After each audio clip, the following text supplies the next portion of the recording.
Yeah. Hey.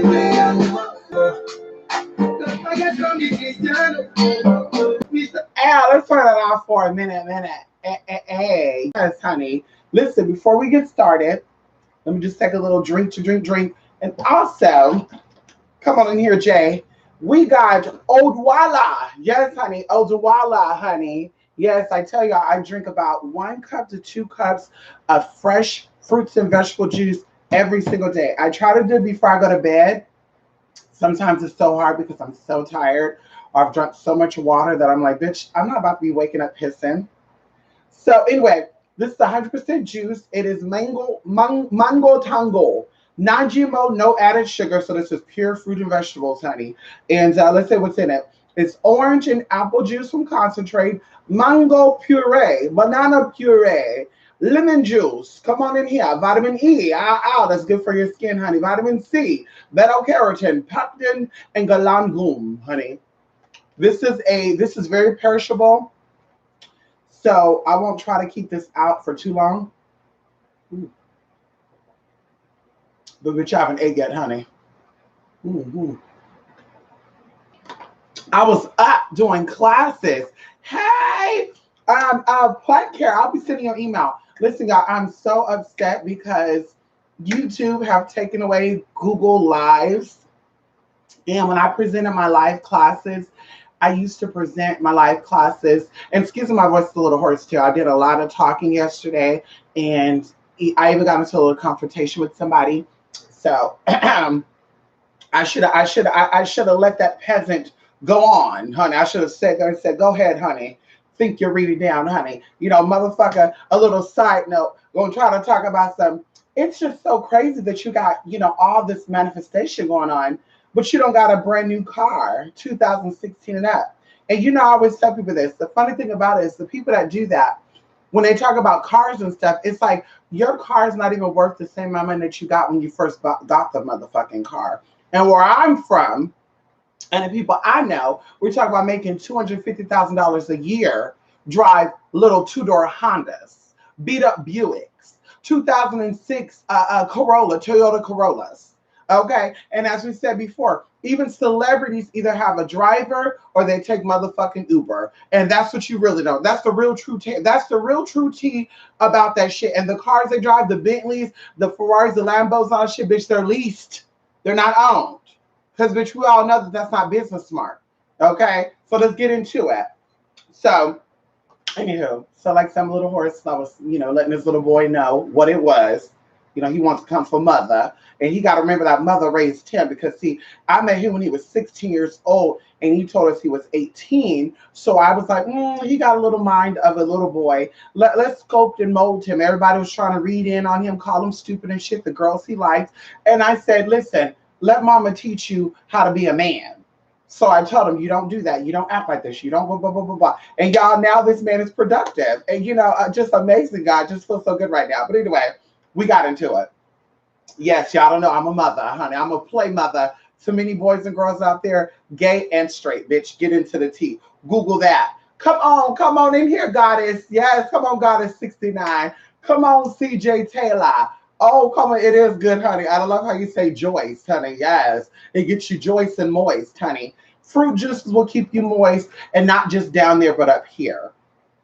See, we're going to go over some stuff today. I wish I can show you guys the screen, but unfortunately, YouTube took out Google Hangouts, so I can't share the screen with you guys.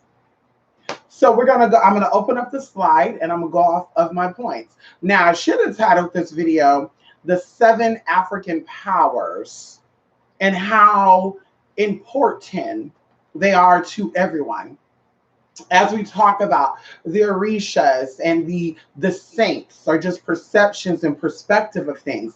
But everyone has an Oya or an Oshun or Ogun or Obatala inside of them, right? 400 plus. But it is the aspects that shine through the most that let us say, okay, you are definitely Oshun. You're definitely Oya. You're definitely Winga Shavu. You're definitely Obatala.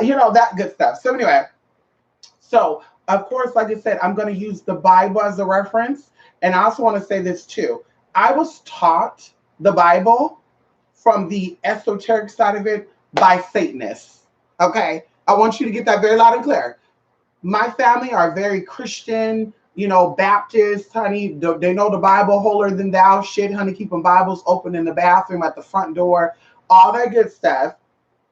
But they did not decode the Bible the way that the Satanists that taught me, bitch, when I was a teenager, how to read scriptures. See, that's what other people say. I know how to decode the Bible, but I'm sitting there looking like, well, if you know how to decode the Bible, then you won't be going to church every motherfucking Sunday.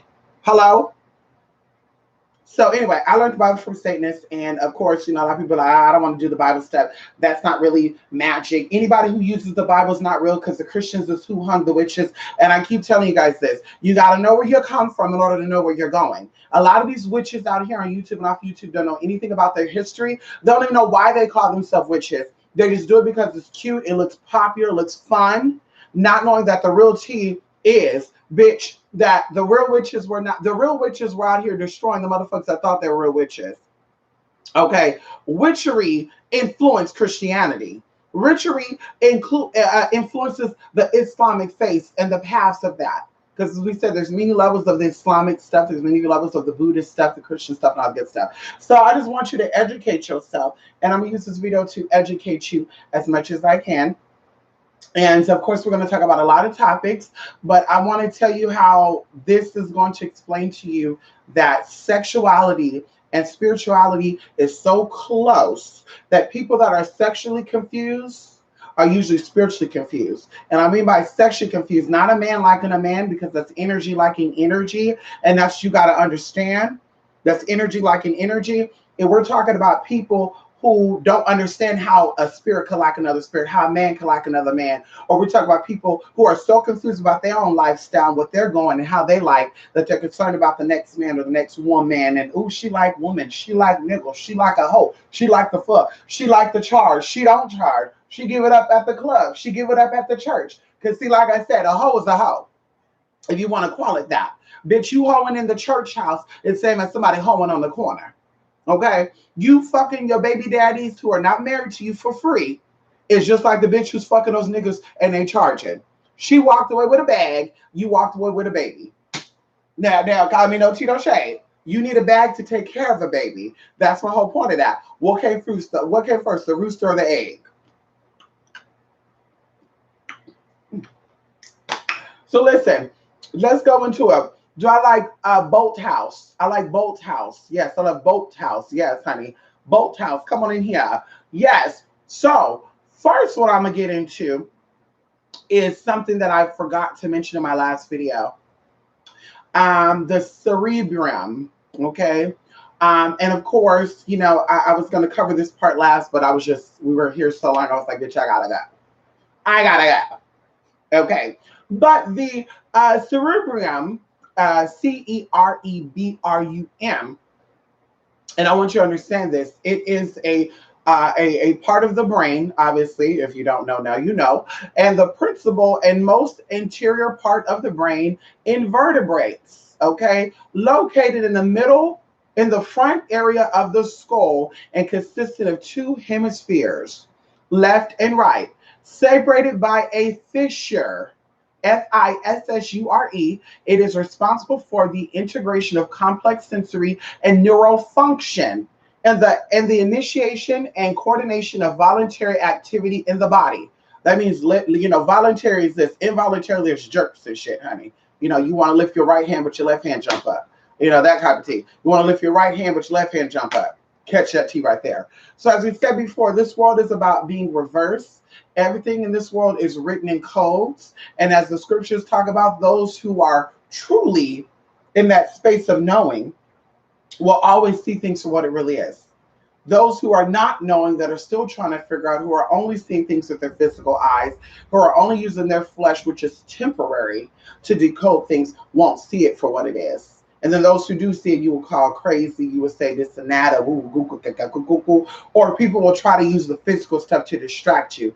That's a nigga in a wig teaching you that. That's a homosexual. That's a black bitch. That's a white bitch that know nothing. That type of stuff. So pay attention to that, honey. Hello. We're also going to bring up scripture, and I'm going to tell you some information, a very, very known not to, I guess, the public. We're going to use SO and XO. XO is EXO, SO is ESO. As we talk about, exoteric is information that's available to anybody. Exoteric information you can Google. Exoteric information you go buy in a book. Exoteric information you can go on, you can knock on somebody's door. Well, that's totally different. Possibly you can knock on somebody's door who read a book and gave it to you. Esoteric information is not readily available. You cannot Google it. You cannot go out and buy it in a book. And if you do buy it in a book, typically they're going to jump around because they're going to say, well, bitch, we sold you the book. But if you knew what it was, you would know how to read what we just said in the motherfucking book, right? So let's get into it. And I'm also going to use this opportunity to kind of have a little fun with you guys when it comes to decoding the Bible. And this right here, you guys, I guarantee you, is going to plant a seed of curiosity and open you up to doing your own research and reading all things. Because it says, when in Rome, you do what the Romans do, right? Come on in here. You're not going to go to any country. And maybe that's what's wrong with you Americans. You know, you have these girls that Shante over here to these Muslim countries, not just trans women. You have genetic cisgender women too. They go to, like, let's say Dubai or any type of Muslim-based country. They want to show off cleavage and have their ass hanging out and shit in the public. And the minute they tell your ass to turn around and go back home, or you've been exported out, deported out, bitch, you want to sit here and talk about some. They discriminate against me because I am transgender. They discriminate against me because I'm a voluptuous woman. No, they didn't, boo-boo. You thought you were going to go over there and bring California with you or United States with you. It doesn't work that way, boo-boo. Yeah, it doesn't work that way. So when you're in Dubai, you do what the Dubinians do. Come on in here. You do what the Abu Dhabians do. Come on in here. When you go to Thailand, you do what the Thais do. Kathois, honey. You do what the Kathois do, okay? When you go to Mexico, you do what the Mexicans do, honey. You don't go over there and think you're going to act like a nigga and they be like, oh, we accept that. Girl, bye. Y'all better get it together. Ooh, girl. See, this is why I gotta pay attention to my screen, because if I don't, I'm gonna be getting off and like, yeah. You know how spirit do. We gotta tame that spirit sometime. Come on in here. So the cerebrium, or the cerebrum, okay, cerebrum. Let's see how Google said. Hold on. Cerebrum. I said it right. So okay. So the cerebrum. Okay. This is the major part of your brain, you guys, that is affected. When I tell you affected by alcohol and drugs. But not only these two things, because I don't want people to think that I'm constantly throwing shade at people who smoke, drink, and do all that good stuff. And when we say drink, we don't mean wine. We're talking about that brown liquor, which was intentionally made to keep you fucked up. And to really go deeper into history, that's how the conquistadors and the invaders got the population under control. Because see, the Native Americans and the Aboriginals of whatever land, not just in America, they were not too fond into drinking certain type of things. So these invaders basically got their ass drunk and wasted to block their senses, cloud their judgment, and that's how they took motherfucking over. And it's how you have the stories about the rapes and the murders. Because you know, like I know, bitch, they protected their land and their territory for a very, very long time. And then all of a sudden a twisted history popped up and motherfuckers take over. And they want to talk about, well, it's because he had a bullet and he had an arrow. Girl, bye. That's like saying, well, you got a butter knife and you got a nickel. The man with the nickel could cut dice and split up the motherfucker with the butter knife versus the motherfucker butter knife or pocket knife could do with the other, with the motherfucker with the coin. Let's get into that. So it's important to know that, you know, alcohol, you know, like I said, going into air. Come on in here. Let's get up in here really quickly. Come on in here. Alcohol, honey. Yes, honey. Mama say, Mama sa, mubakusa. Come on in here. Y'all not ready for that? Come on in here, honey. Alcohol. Yeah. Come on in here, honey. Wait. Hold up. I'm spelling it wrong, honey.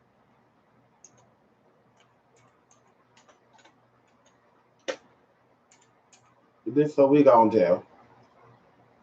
Here we go. alcohol, okay, or kahul, which, by the way, they were trying to say that that was one of Africa's original terms. But alcohol is a flesh-eating spirit, also known as an org, a ghoul, a obgoblin, a goblin, or the boogie. So the words like boogie, goblin, ghoul, gal, and org or ogre comes from alcohol. If you don't know, now you know. Another word is also alcohol. Like, get it? Ghoul, ghouls and gals. I'm just saying, the more you know, right? So, either way, like I said, these things are meant to open up certain portals and dimensions, and it's not to make you more powerful, it's to dumb you down and to make you more subordinate, kind of like what Jim Jones did down there in Jamestown, right? His name was Jim Jones. All these Jim Crows, Jim Jones, Jim James, bitch. I be getting mixed up. Jim Jones, Jim Crow, Jim James, Jim Jew, Jimmy Jew, Jim Carrey. They all the same to me. But he got these people down here in Jamestown and had them drinking some motherfucking Kool-Aid. Because, bitch, that clotted out. And this is my personal opinion with that, too. It just didn't start there. I personally think that, because, see, ain't nobody, I don't care how good you see your prophet, y'all. Because this case, think about this for a minute. You go on to church and your pastor telling you, I'm a man of God. And God's telling you right now to give me something crazy. I don't want to say it. Bitch, you're going to say, well, hold up, pastor. hold up. Wait, what you mean God told you? Let me pray on it, right? But if this pastor has been feeding y'all something, here go your communion. He put a little bit of a little tip in that, maybe some antifreeze, because they like to force people with antifreeze, y'all. That's why I don't trust people with liquor. And one side effect of antifreeze inside of your system, bitch, is kidney failures or kidney problems. Bitch, I don't trust nobody. Bitch, please. Open container, no thanks. You're not giving me no orange juice open. You're not giving me no Kool-Aid open. You're not giving me nothing that has scent open, bitch. Give me some water. Yes, yeah, hello? Yeah, let me see the water, honey, and I'm going to smell that shit. Okay, it smells like, and antifreeze don't have any smell. That's what I'm telling you. It doesn't have a taste neither. But you can see it in that water. Come on in here. So either way, I feel like they put something in your food to kind of open you up, and you're just like, so some things are already shut down any motherfucking way. So when they tell you you're going to drink this to get closer to God, you're going to say, okay, he said it. This is our master, savior. And, with the Jim Jones stuff, Jim Jones, James Joe, Jim Crow, I don't really care, bitch. It is what it is. I don't really care. There are stories of people escaping and them shooting them down and shit, So, like I said, there was more to the story. And me personally, I don't think the motherfucker committed suicide. See, this is where we get into a little funny shit where I feel like there was stunt doubles and shit. But we won't get into that because that's not really my business. That's not my business right there at all. Okay. So like I said, be very, very mindful about the alcohol and the drugs you use. And of course, processed foods has the same effect on your body. Hello? Processed foods have the same effect on your body that alcohol does. And I'm going to also go into this, something that is very, something that is hidden that people don't really know about. And I'm going to explain this to you. And all this other good stuff. Because someone asked me about maybe a month ago about St. Peter and Paul. And I said, these are those spirits coming up. These are those spirits coming up in here and saying, you need to do a video on this. So I offered a class on the 7 African powers, and a few people signed up for it. And I said, you know what? We're going to offer the classes for free. We're going to do it. And shout out to my supporters that's always sending up some tea. Larry T, Rico S, Spinksness, of course, and those, TC, yes, honey, y'all. TC sent me some tools, y'all, that has been very, very, hold on, hiccups and the burps, hold on. That has been very, very beneficial. So thank you to those who send over tea, whatever it is, gifts, whatever it is, inspiration tea. And listen, I want to say this too. No, we're going to keep this up. No, we're going to keep this on a good note. No, we're not going to say that, bitch. We're not going to say that. See, that's that bitch down there. We're not going to say that. We're not going to say that, honey. So listen, let's go ahead and open this on up. So we have the scriptures, and I want y'all to pull this up right here. Okay, we're gonna open this up. Isaiah or Isaiah, okay, King James Version. Come on in here.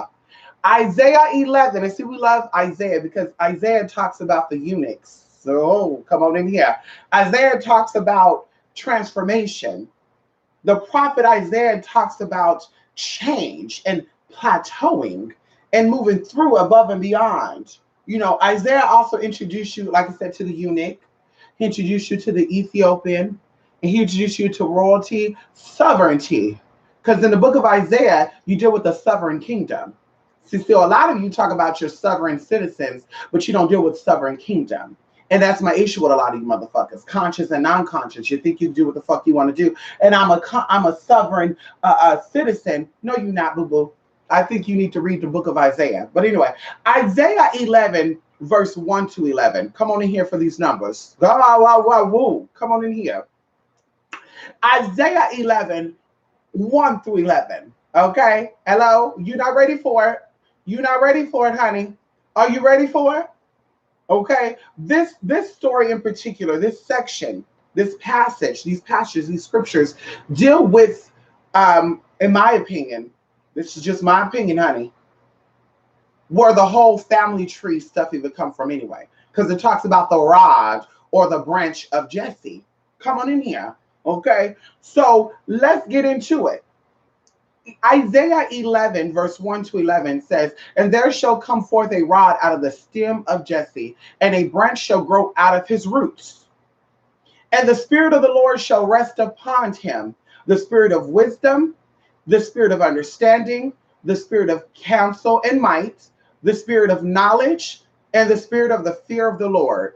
And shall make him of quick understanding in the fear of the Lord, and he shall not judge after the sight of his eyes, neither reprove after the hearing of his ears. But with righteousness shall he judge the poor, and reprove with equity for the meek of the earth. And he shall smite the earth with the rod of his mouth, and the breath of his lips shall he slay the motherfucking wicked." Come on in here. They call me Buffy the Dragon Slayer. Come on in here, bitch. Come on in here. You take that all where you want to. "And the righteous shall be the girdle of his loins, and the faithfulness the girdle of his reins. The wolf also shall dwell." See, now we're getting into some deep stuff right here. Maybe we're gonna stop it at 5, because now we're getting into some subtlety here. And I'm gonna use this to break down how the spirits recycle themselves through Shinar and Hamath and Elam in Egypt and Pathros and Cush and Assyria. Come on in here. So y'all not ready for that right there, because motherfuckers got y'all thinking that you're powerful without true teachings. You're powerful without, oh, I don't read the Bible no more. Bitch, you're weak. You shouldn't read the Bible no more, bitch. Your cerebrum is motherfucking damaged. Your frontal lobes is underdeveloped. You should not read the Bible. Bitch, you should not read the Bible. So let's go into it. Going into the Orishas, okay? We have the Spirit of the Lord, which is Eshu or Elegua. We have the Spirit of wisdom, who is Oshun. We have the Spirit of understanding, who is Jimaya. We have the Spirit of counsel, who is Obatala. We have the Spirit of might, who is Shango. We have the Spirit of knowledge, who is Oya. And we have the Spirit of the Lord, which is Ogun. Now going to Eshu or Elegua. This deity represents, or this Orisha represents, because people try to correct you, this saint, this deity, this energy, this Orisha, this facet of the supreme being, this branch of the Holy Spirit, or the tree of life, let's break it down, represents the child and the man. He represents, by some being 3, completion and perfection. He represents also Peter, who was hung upside down in the Bible. He also represents negative and positive ions, very lightly and politely. We're going to get into that. The Spirit of wisdom is Oshun. Going into number 5, meaning grace. Wisdom, being Oshun, is full of grace. She is also beauty, sex, and ultimate femininity. Come on in here, okay? The Spirit of understanding is Yimaya. She is also connected to number 7, which deals with perfection and completion. Okay, understanding, the word understanding is the synonym for the word conception, as in birth or conceiving or receiving, perception, apprehension, also dealing with the vaginal canal, water, and intuition. Actually, the number 7 is written lots of times in the motherfucking Bible. And that's why I tell people, going into the Orishas, it does not only relate to Black people. As we talk about the word Black means origin. It means the original. Like the word abo, aboriginal. Anything with al or abo means the beginning. Or we say anything that begins with A, honestly. APHALMLBO, albino, all that's the same fucking thing. So let's get into that. So going into her being the mother of all Africans, but she's the mother of all origin. Those who are the originals, honey. Hello, hello, hello. Going into even how there's a deity that the Catholics venerates, also known as the part fish man. Come on in here. Yeah, how? Come on in here. So also going into that aha moment is when you see things for what it really is. It is when you reach that level of completion and or getting over your hurdle that you say, wow, I didn't even see that. So at that point is when you get a great understanding, honey. Hello. And the scriptures say you should get an understanding, honey. Come on in here. The spirit of counsel is Obatala. His number is 8, which deals with advice. It deals with giving advice, formal advice, peacekeeping, morality, a new beginnings, change. Obatala is seen as an androgynous male or a hermaphrodite. Because see, we talk about knowledge, wisdom, understanding, counseling, knowing is female, right? That's what we talk about. That's why we say that the world had to become patriarchal or male driven to keep you dumbed down. The world had to be changed into a male driven world to keep your ass the motherfucking check.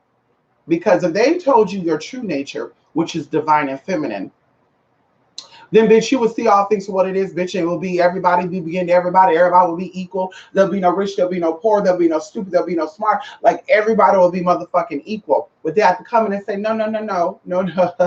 We're not doing that. We're gonna take this back. We're gonna take this back, honey. Hello. Okay. We're gonna take this back. Okay, but Obatala deals with, or the spirit of counsel deals with wise judgment, peacekeeping, and it enforces morality. Okay, the spirit of might is Shango, the spirit of warrior, the king of gods, the spirit of fire. His number is the number 6, and biblically speaking, the number 6 is the number of man. 6 also deals with the word sex. That's why we talk about Pluto and also the good stuff in Baphomet. Also going into how Shango have dressed as a woman in many, many patakis, which are known as stories, to protect himself from the motherfucking enemy. So how you like that Baphomet apple, bitch? To the occultists out there. And we know she's not an occultist. We know she don't know nothing about no damn occultist. We talk about the bald-headed one. We know she know nothing about no damn occult anything. We know that. We know this already, but she has to act like I'm an occultist and that Baphomet energy and blah, blah, blah. Girl, bye. Everybody got that Baphomet energy up in them, girl. That's why Pluto comes in and Pluto's known as the destroyer. Okay? Pluto's known as the destroyer, also known as Shango, comes in and fucks shit up. Anytime Pluto's in a constellation, bitch, or anytime Pluto is dealing with any type of planetary energy, bitch, or any type of celestial energy, or any type of sovereignty, it fucks your life up. And that's probably why your ass is a single mother to the occultists out there. Come on in here. The spirit of might deals with strength, willpower, and as I said, mankind. The spirit of knowledge is Oya, which deals with the number 9. The number 9 biblically is full of blessings. It is the number of blessings. It is also a number of mystery. Okay. She is the spirit of cemeteries and the marketplace. Now, of course, people say, well, maybe you haven't got this far, but some people who know about this would say, oh, that's crazy. I would think the O would be something else. But knowledge, honey, it is through the dying process that you gain insight. And according to the Bible, it said that it is the lack of knowledge. Come on in here. Bitch, come on in here. Come on in here right now. Come on here right now, honey, because we own it today. We own it today. We own it. We own it today. We own it today. Come on in here. We're on it today. We're on it today. We're on it today. The Hosea. Come on in here. Hosea 4. We're going to do 4 through 6. Because I need y'all to understand. This is why motherfuckers don't like to read the Bible. This is why I don't like to read the Bible.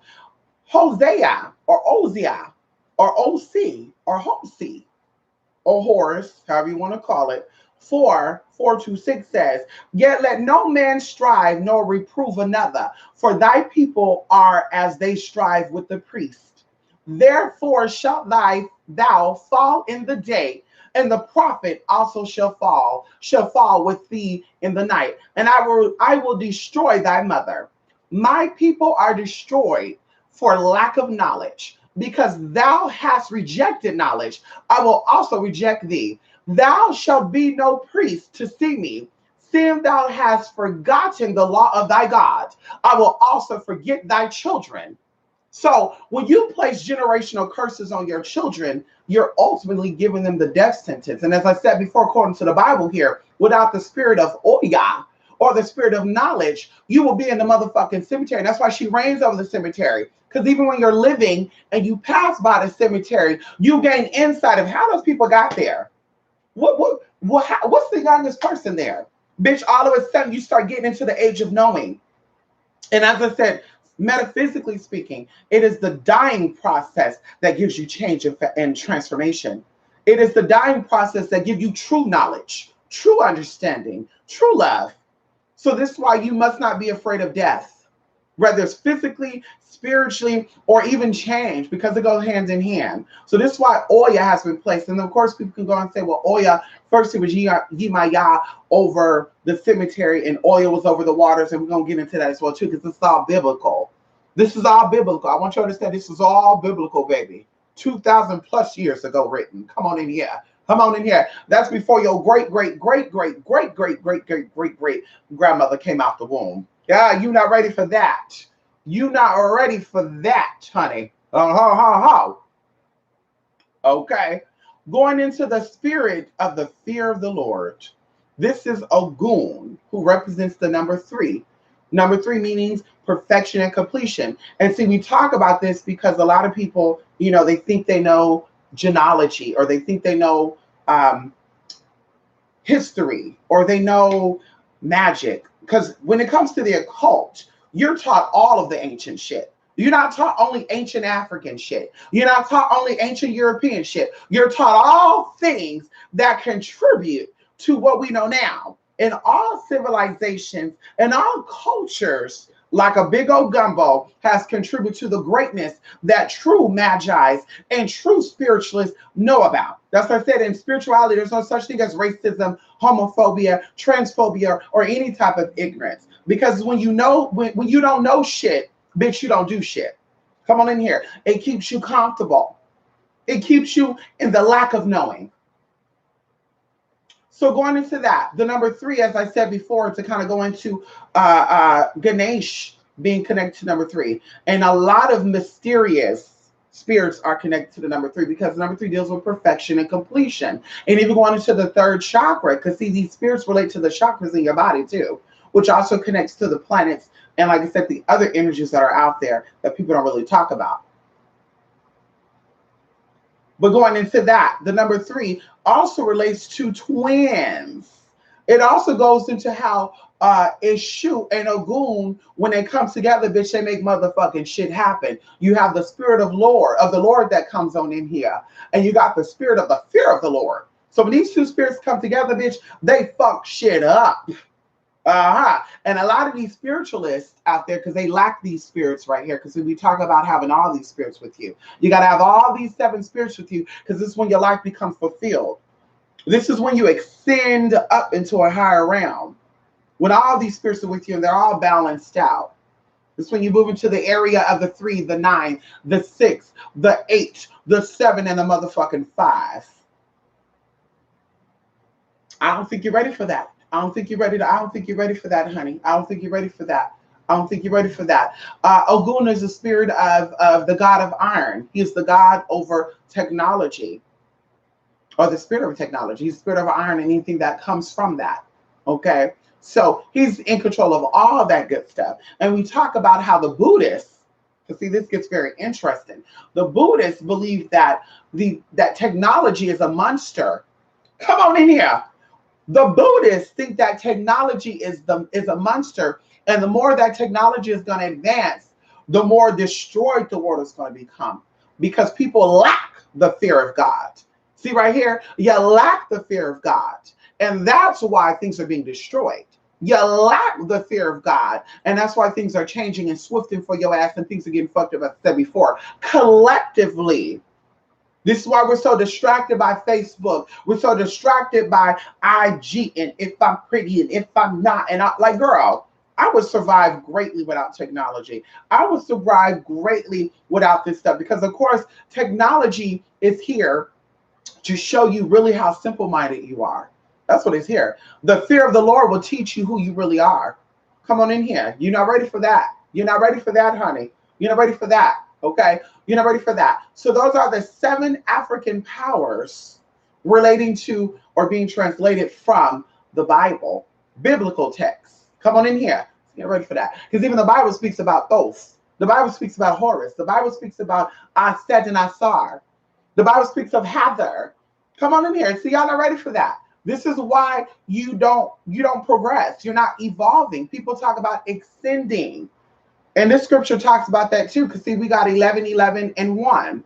Isaiah 11, verse 1 through 11, going into 6 through 11. Come on in here. So y'all are ready for that. You got the number of men, you got the number of division, duality, or when man and woman come together, or masculine and feminine come together. So you're not ready for this. The wolf also shall dwell with the lamb, and the leopard shall lie down with the kid, and the calf and the young lion and the fatling are together, and a little child shall lead them. See, all this is esoteric, and we're gonna break this down. And the cow and the bear shall feed, and their young ones shall lie down together, and the lion shall eat straw like the ox, and the sucking child shall play on the hole of the asp, and the weaned child shall put his hand on the cockatrice den.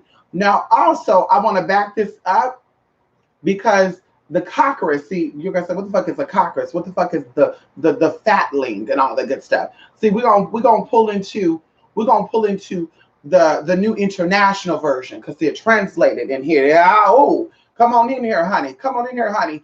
Come on in here, spirits. Yes.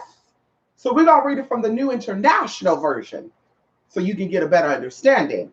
The wolf will live with the lamb, and the leopard will lie down with the goat, and the calf and the lion and the yearling together, and a little child will lead them. The cow will feed with the bear, and their young will lie down together, and the lion will eat straw like the ox, and the infant will play near the cobra's den, and the young child shall put its hand into the viper's nest. They will neither harm nor destroy on all of my holy mountain. Come on in here. Holy mountain, viper, ox, lion, cow, cat, leopard, wolf, lamb, goat. We're going to break this down. The bear. For the earth will be filled with the knowledge of the Lord as the waters cover the sea. Woo! Come on in here. Because we talk about how understanding, see right here. We talk about how understanding and knowledge is kind of one and the same. And we talk about how in the Patakis, Oya and Yimaya switch places. Oh, see, you're not understanding that. You're not understanding how this breaks down and how this tell you your history. Knowledge is facts, information, and skills acquired by a person through experience or education. The theoretical or practical understanding of a subject. The synonyms for knowledge is understanding, comprehension, grasp, grip, command, mastery, apprehension. Come on in here. It's awareness or familiarity gained by experience of a fact or situation. It is awareness, it is consciousness, it is realization, it is recognition, it is cognition. it is apprehension, it's perception, it's appreciation. See right here. Come on in here. It right here. See, you got dictionaries, you got Google, you got shit you can find out what words mean, and motherfuckers are overused, and I overstand, and I know shit. I'm a wise bitch. I've mastered myself, but yet I don't know how to appreciate others. I don't know how to love others like I love myself. Well, the truth is, a lot of you don't know yourself, but it's through knowledge that you learn how to love yourself. So it says, according to the scripture right here, excuse me for getting too excited over this, y'all, because it just rejoices me. It just rejoices me, honey. And for the earth will be filled with the knowledge of the Lord, water, and as the waters cover the motherfucking seas. Come on in here. Oh, Yimaya is the goddess of the sea. Yimaya is the chicken of the sea. Oh, y'all not ready for that. Yimaya is the queen of the sea. Well, not the deep, deep sea. See, now we talk about Olo Coon, but we're going to keep it light and polite and right. So this is telling you that knowledge and understanding is one and the same, because understanding is water. Understanding is femininity. Okay, so let's go into my little notes right here. Okay, the wolf symbolizes guardianship, intelligence, instincts, and true love. And when I say instincts, now, girl, like I said, my tongue be low. Okay, bitch, try me.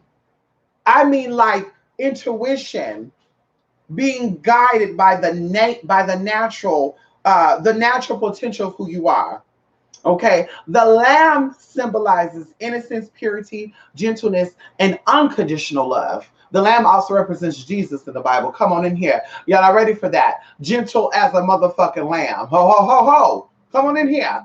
The leopard symbolizes stealth, moving silently, the unseen, and supernatural. Oh. The goat symbolizes kingship, transformation, and growth. And see, now you got motherfuckers, like I said, talking about the Baphomet and the goats is there, and that's the chain things now. And then and the world has got an agenda, because Baphomet got kabuka, and he kabuka, and you.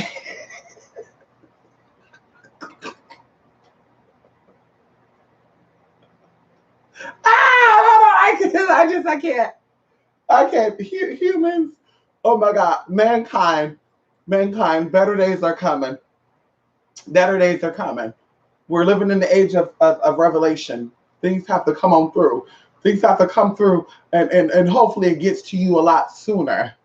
Hopefully. Okay. The lion symbolizes supreme power, courage, and chaos. Yes, war. Come on in here. Fucking shit up. Ho, ho, ho. The cow symbolizes abundance, fertility, femininity, and most importantly, grounding. See, it's the base. This is why the Hindus don't believe in eating cow. The cow is sacred to the Hindus. Come on in here. Come on in here right now. Come on in here. Forgive me. You know, I love me a piece of cow every now and then. Woo! Come on in here. Forgive me. Woo! Honey, come on in here. Forgive me. Okay. Come on in here. Bears symbolizes wisdom, medicine, the warrior spirit, prosperity, and harvest. And I'm telling y'all this because that scripture is putting all this together. So you go back, you read that, and you tell what you get from all this. The ox represents strength and fertility. And what is the straw does?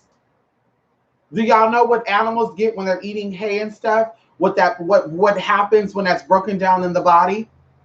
The cobra represents hidden wisdom. And I want to jump straight into that when it comes into the scripture right here. Because the scripture says that come on in here. The scripture says that the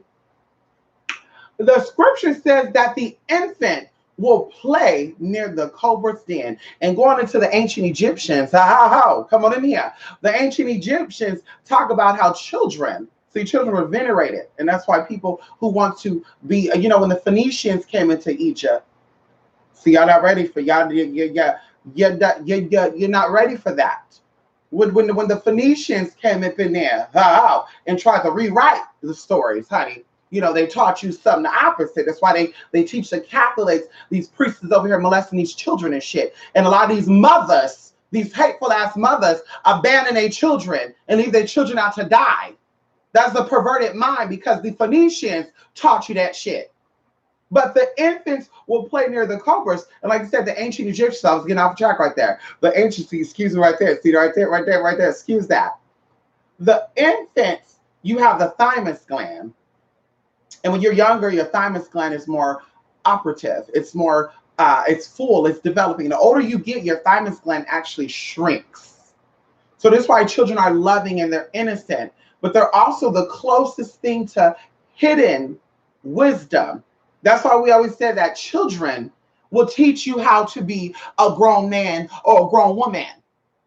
But see, like I said, you've been perverted. You've been taught the exact opposite of why children are so damn sacred. You don't give a damn about your children. You want to go out here, you want to chase Tom, Dick, and Harry. You want to chase Jane Doe and Poom Poom. You want to sit on the internet and comfort people instead of tending to your damn children, because they can teach you how to be a woman. You're not going to get that on Google. You're not going to get that from other men or other women. It's the infant that's going to teach you how to be a motherfucking woman. It's the infant that's going to teach you how to be somebody. But yet, like I said, we forgot all that. God bless the parents who have children, who took care of their children.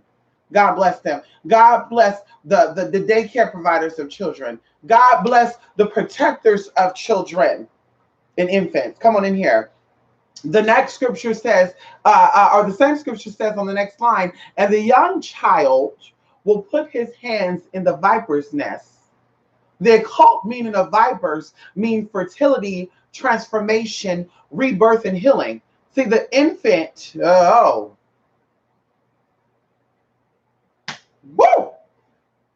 infant is born with ancient or hidden wisdom within them. When they fall from grace, because see, when you were born here, you fell from grace. Okay, when you came out the root chakra of your mama and your daddy, you came out through the portals, the gates of Hades. You came out through the gates of hell, bitch. When you came out your mother's vagina. When they're infants, they just know purity and innocence. And like I said, they know hidden stuff, right? Things that they really can't express. And also, that's why I believe that children come into this world not talking. Because if they came into this world talking, they would tell you everything about you that you don't like. They would tell you, God have no problem with the gays. God has no problem with you being black, dating a white man. The Most High have no issue with you being whatever you are. But see, that's why they're silenced when they come out, because they don't want you. And also, I think too, and this kind of get me emotional thinking about that, but it also for make people like me not get homesick and not say, damn, why we here again? Why we coming down into this hellish place where ignorance thrive and stupidity thrive and sickness thrive, and you got stupid ass people ruling shit. Okay, so when the infant child becomes the young child, he puts his hands in the viper nest, because the viper deals with transformation. It deals with healing. It deals with rebirth. So now when this infant has turned into a young child, he's being taught the ways of this world. And now a transformation is taking place. Now ideas are formulating. His truth that he knows has been tampered with. It's been changed. It's been shifted. And honestly, as I said before, from 2 years old to 7 years old is the most important time of a child's life, because that will make or break them as an adult. As we talk about dissociation personality disorder, we talk about DID, or these people that have multi-personalities and shit, and oh, I'm proud, and schizophrenia, and there's nothing wrong with that, and also the bullshit. These people are here during the age of 2 and 7. You can do your research on this. They've experienced some very traumatic things that traumatize them to their core, which cut their essence up into multi pieces. It's like a mirror shattering. The reality has been shattered.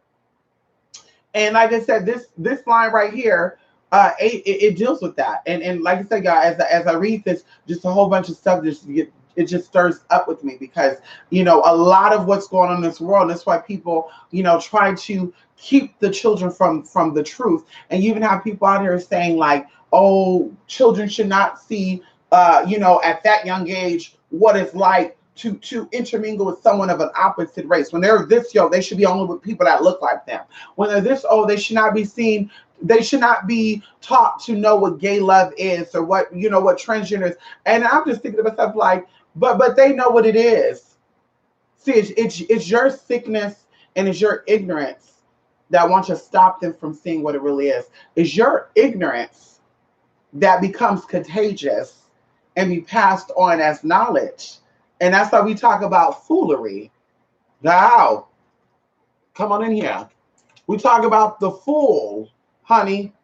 We talk about the fool, honey. Can we talk about it? Biblically speaking, ow, you're not ready for that. Biblically speaking, we talk about the motherfucking fool. Okay? We talk about a fucking fool. Proverbs 18, 2-3 says, fools have no interest in understanding. They only want to air their own opinions. Oh, come on in here. Y'all not ready for that? Hello. Doing wrong leads to disgrace. Bitch, you lost Oshun. Scandalous. You lost. Already right there, 4 of the Holy Spirits. Behavior brings content. Come on in here. Content. Come on in here. Proverbs 1, verse 5-7 said, let the wise listen to these proverbs and become even wiser. Let those with understanding receive guidance by exploring the meaning in these proverbs and parables. The words of the wise and their riddles, fear of the Lord is the foundation of true knowledge.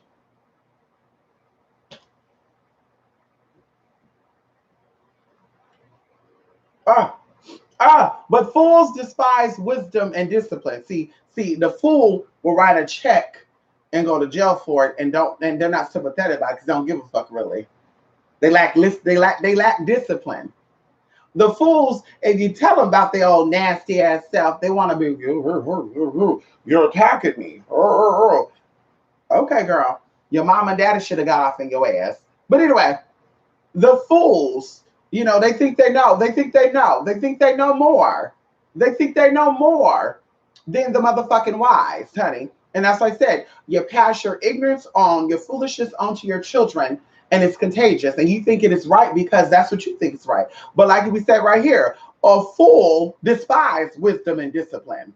That's what a fool despises, honey. And that's what this world is based off of. Wisdom and fucking discipline.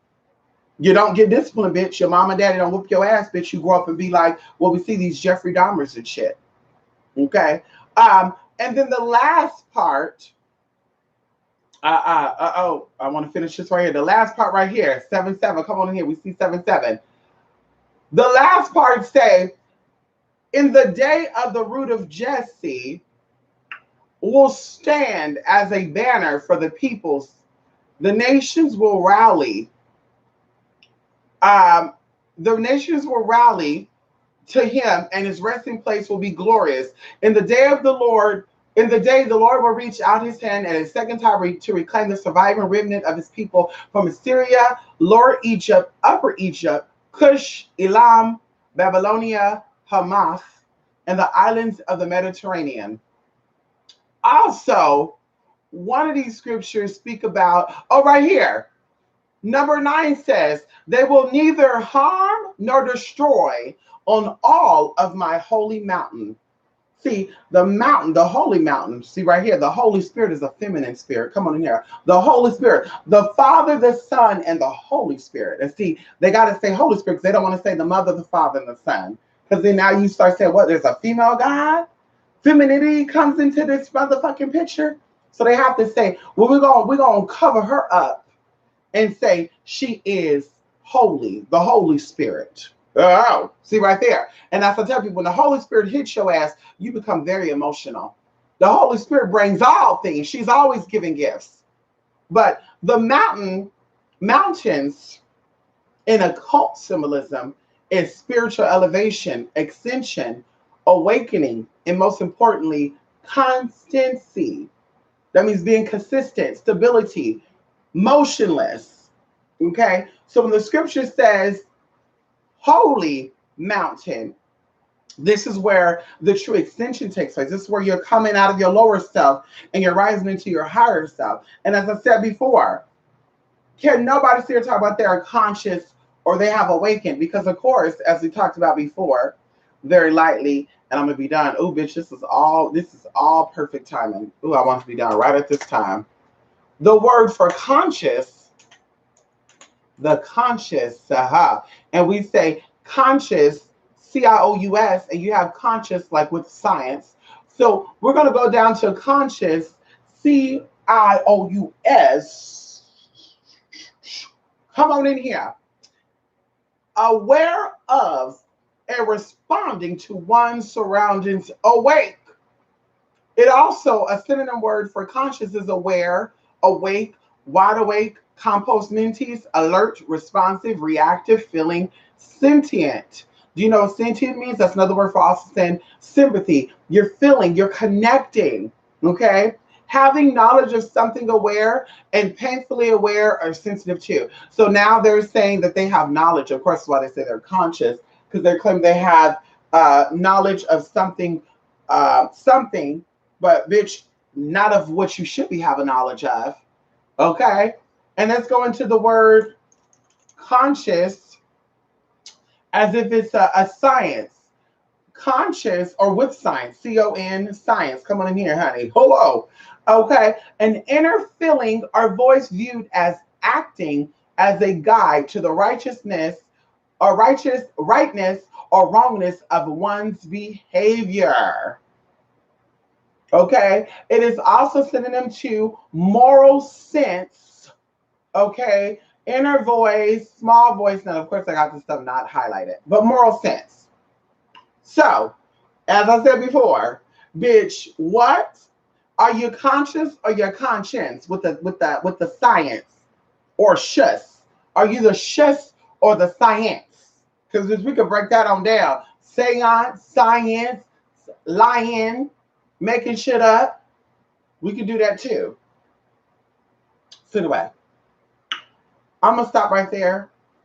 I just want to share that tea with the 7 African spirits and a little bit of subliminal tea with the occult meanings of the infant and the cow and the calf and the wolf and the lamb and the goat and the yearling, which is like a calf, a fowl, you know, a youngling, a young fowl. Okay, there you go. And the ox and the cobra and the viper and the holy mountain, all that good stuff. So anyway, honey, learn something today, okay? Oh, wait, hold up. I'm not done. Wait, hold up. Going into this as well, because we talk about sexuality and sensuality. And we're going to lightly go over something right now. Can we go over something right now? Can we go over something right now? Can we go over something right now? Okay. So, Jesus Christ, another word for Jesus Christ is the holy oil, sacred oil. This is about to change right now. Christ is also Christos, okay?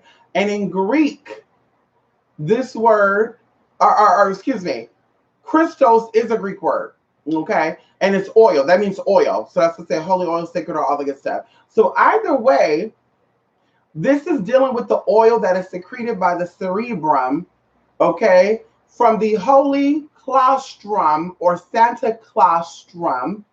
As we talk about the story of Santa Claus, and we talk about how Jesus is the son of Lucifer, how Santa Claus represents Lucifer, and all this other good stuff. So now we're talking about scientifically.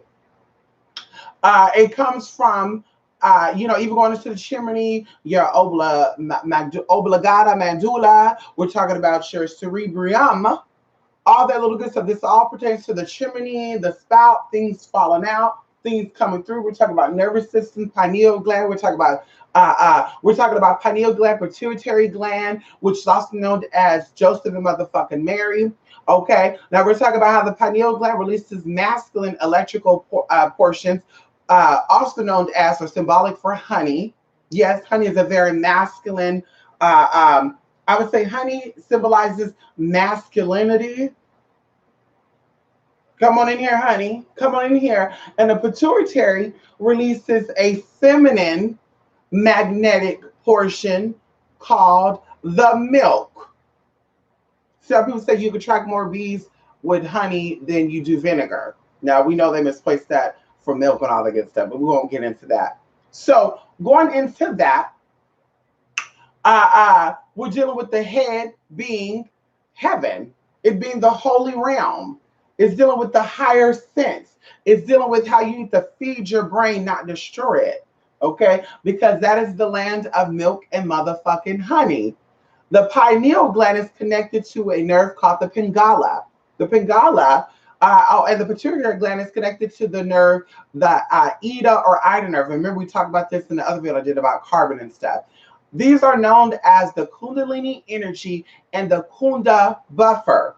See, I have a problem because you have videos of people saying that their Kundalini have awakens and oh this and that and oh my God, ooh, and I have it, but yet they're still dealing with basic ass niggas. They got daddy problems that they're going back and forth to their daddy, and even going into downloads and stuff. This is also where your downloads are coming from. The downloads are also coming from your pineal and your pituitary gland, connecting to stuff, electrically charging and pulling in stuff. So, but they're getting these downloads. And of course, that offend a lot of people because, like I said, I think it's bullshit. If you get all these downloads, but you still smoke cigarettes, you get all these downloads, but you're still drinking alcohol. You get all these downloads, and you're still fucking with niggas that are worthless and bummy. You still be friendly with people that are bummy. Like I said, you take that offensive all day long. But if you're really getting these downloads, sister and brother, then you'll be rising up out of that bullshit. You'll be saying, wait, why am I fucking with these people? Because that stuff stunts your growth.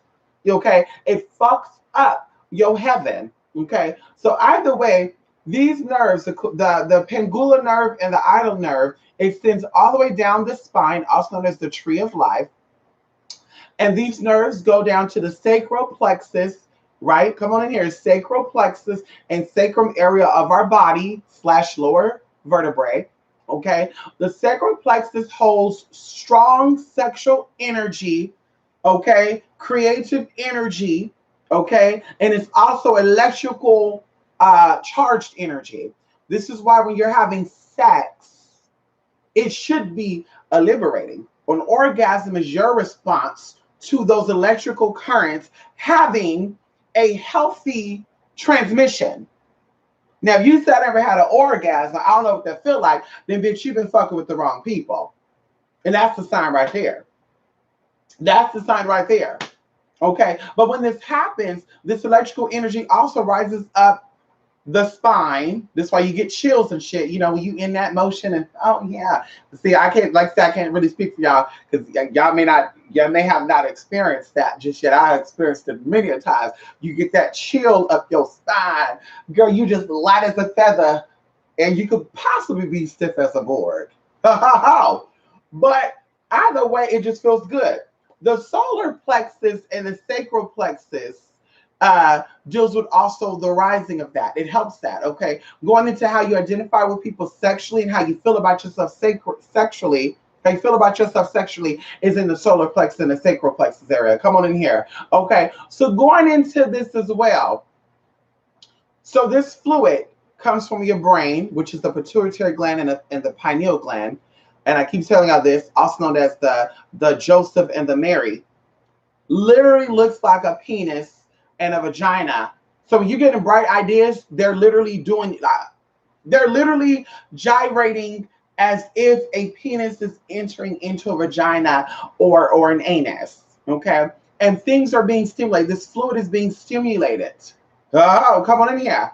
Okay. So the spirit, this fluid is being stimulated, and it's actually, like I said, going into your sacral chakra, and then it's sprouting out from that. Now, going into why the ancients believed in not masturbating. While the ancients believed in not having sex with people just to do so, because see, now we have STDs, we have HIV, we got all these new things that are coming in, which I think are curses from our ancestors. And you can say what you want to say. Herpes, all this shit, syphilis, it's coming from the ancestors. But they did not believe in you having sex with just random people. They did not believe in you having masturbation given up, because this oil is what nourishes your body. This is what keeps you mobile and all this good stuff, girl, keeps you moving, even in the etheric realm. But they also know that, and this is ancient knowledge, and you do your research on this, that when that oil dries up, this is when your body starts decaying. And also going into how herpes and syphilis and gonorrhea, they actually start to dry that fluid up.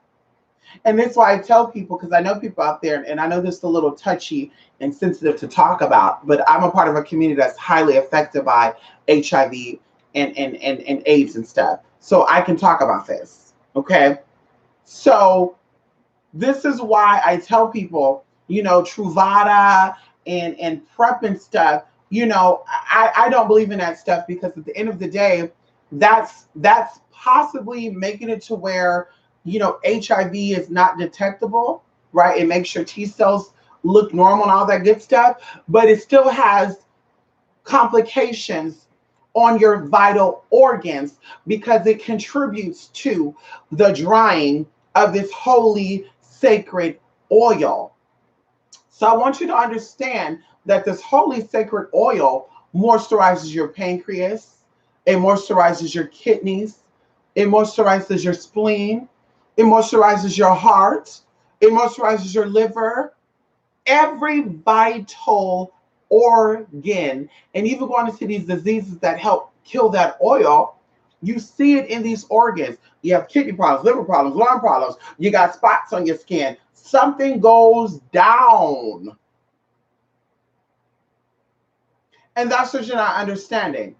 I would rather not have sex than to subject myself to taking PrEP, honey. No tea, no shade. Bitch, you got your hand, you got toys, you got beautiful men. I want, bitch, you could be one motherfucking person and y'all could be fucked with, bitch, and have fun. That's my story. And I'm sticking to it, bitch. I'm not doing that. Okay? So these things contribute to the drying of this oil. And like I said, death is the result of that, because when the oil dries up, you die. Even going into cells, this oil moisturizes your cells. It's responsible for your cells' healthy mutation. It's responsible for your immunity. So when this oil dries up, your body starts to oxidize. Y'all not ready for this. And it's why a lot of y'all who have sex around people also look like demons. You're getting sucked up. When you're having sex with a man who doesn't love you, you're being sucked up. Yeah, you're aging quicker. You're aging quicker, but you're not really in love. You're not really in love, honey. You're not really in love. Okay? You're not. Come on in here. Alcohol and acidic producing foods destroy this oil as well. And as I said, this oil comes from your cerebrum, your cerebrum, saboom boom boom, however you want to say it, honey. It's for that. Okay. Going into the brains, as we said, they said there's 3 different brains. A scientist came out, which is esoteric information. It's so funny how they, it's so funny to me how the information that they're coming out with, you guys, have always been there. I learned this stuff at 14 years old, 15 years old, 16 years old, 17 years old, 21. Like, girl, it's always been there, but they come out. This scientist came out and said, we have 3 guts. Okay. Or we have 3. Yeah, we have 3 guts, or we have 3 brains. Okay. We have the brain here, the brain here, and the brain here. Right. But she don't really break down that. So there's foods that affect all 3 of these brains. And when all 3 of these brains are working in harmony, you are a healthy, happy, balanced person. So going into these brains, okay, you have the top brain, which is the cerebrum, okay, also known as the God brain. You have the cerebrium or cerebellum, depending on your tongue, which is called the man brain, and it connects to the lower mind. Okay. The third brain is the medulla oblongata, which is responsible for involuntary actions such as breathing. So when you sleeping and you're still breathing while you're sleeping, come on in here. Hello? You're breathing while you're sleeping and you didn't pee in the bed? Thank your medulla oblongata. That should be my name, honey. Medulla oblongata. Medulla oblongata. Medulla oblongata. Medulla oblongata. Let me change my name to that, honey. That's also where your Merhaba chakra is also located as well, too. The fourth brain is the solar plexus, also known as the lower mind. The lower mind is over greed, animalistic behavior. Okay? So right now, we're in that. That's why I said the third dimension, the third chakra, we're there. And our problem, our challenge is to overcome greed and animalistic behavior. Our challenge is to overcome this so then we can then rise up and get into the heart. Rise up and get into the higher or the God brain, the Christ consciousness. And as I said before, there, you don't know no color. There, in the Christ consciousness, there in the God brain, you don't know the difference between gay or straight, black or white, Christian or Jewish, because it's all the fucking same thing. If you get down to the bottom of it, it's all the same thing. But because you're in your lower self and you're animalistic, right? You're trained to be animalistic and you're greedy. You want to divide and conquer. You want to say, well, I'm black, so I'm better than. I'm straight, so I'm better than. I'm a woman, so I'm better than. You're in for a rude awakening, girl. You're in for a rude awakening, boy. I'm a white, and I'm better than you. I'm a man, and I'm better than you. You're in for a rude awakening, brother. A rude awakening. And that's why the world is so fucked up now. And they play by your emotions, and they depict certain shit in the news, too, for you to fall for that bullshit. Oh, I see it. Oh, okay, but also going into your lower mind, that is the unconditioned consciousness. That is the unconditioned consciousness. That is the unconditioned consciousness. The solar plexus is known as the unconditioned consciousness. Okay, come on in here. By the time the oil rises back up, because we talk about it cycling in, and I talked about this in the other class too. Each time your birthday comes, this oil has made a full circulation around your body. This is why the older you become, the wiser you're supposed to be becoming. In your 40s, you don't make the same mistakes you did in your 30s. In your 30s, you don't make the same mistakes you did in your 20s. See, these oils or this oil cycle through your body and it passed you by. And that's okay. You have the second chance. You have a second chance. But either way, every time your birthday, as I said, every time your birthday passes around, this oil rises up and it cycles through. And that's why when your birthday come around, you feel a sense of something. You're like, ooh, shit, something's going on. Yeah, you should be becoming wiser. But it makes its way. It makes its way back up, front to the back. As it makes its way back up, it raises your frequency and your vibration. By the time this oil hits your 33rd vertebrae,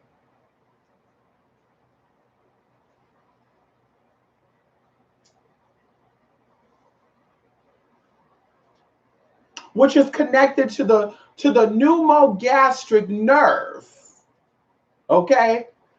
And that connects to your pineal and pituitary gland. Come on in here.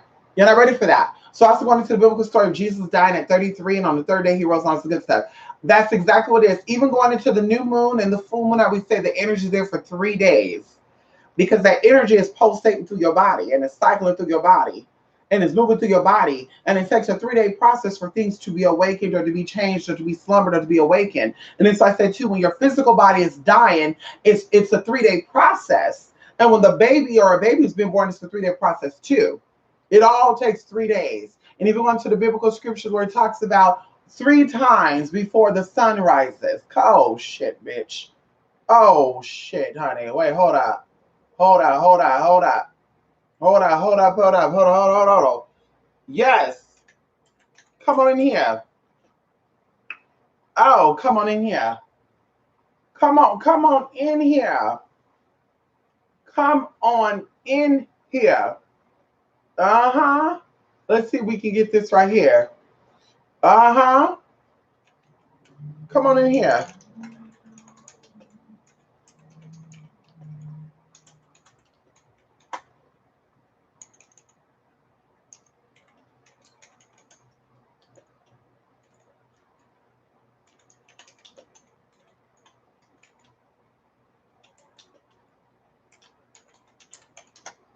Come on. You ready? Yes, honey. Come on in here. Matthew. Ow. Let me get the exact. Here we go.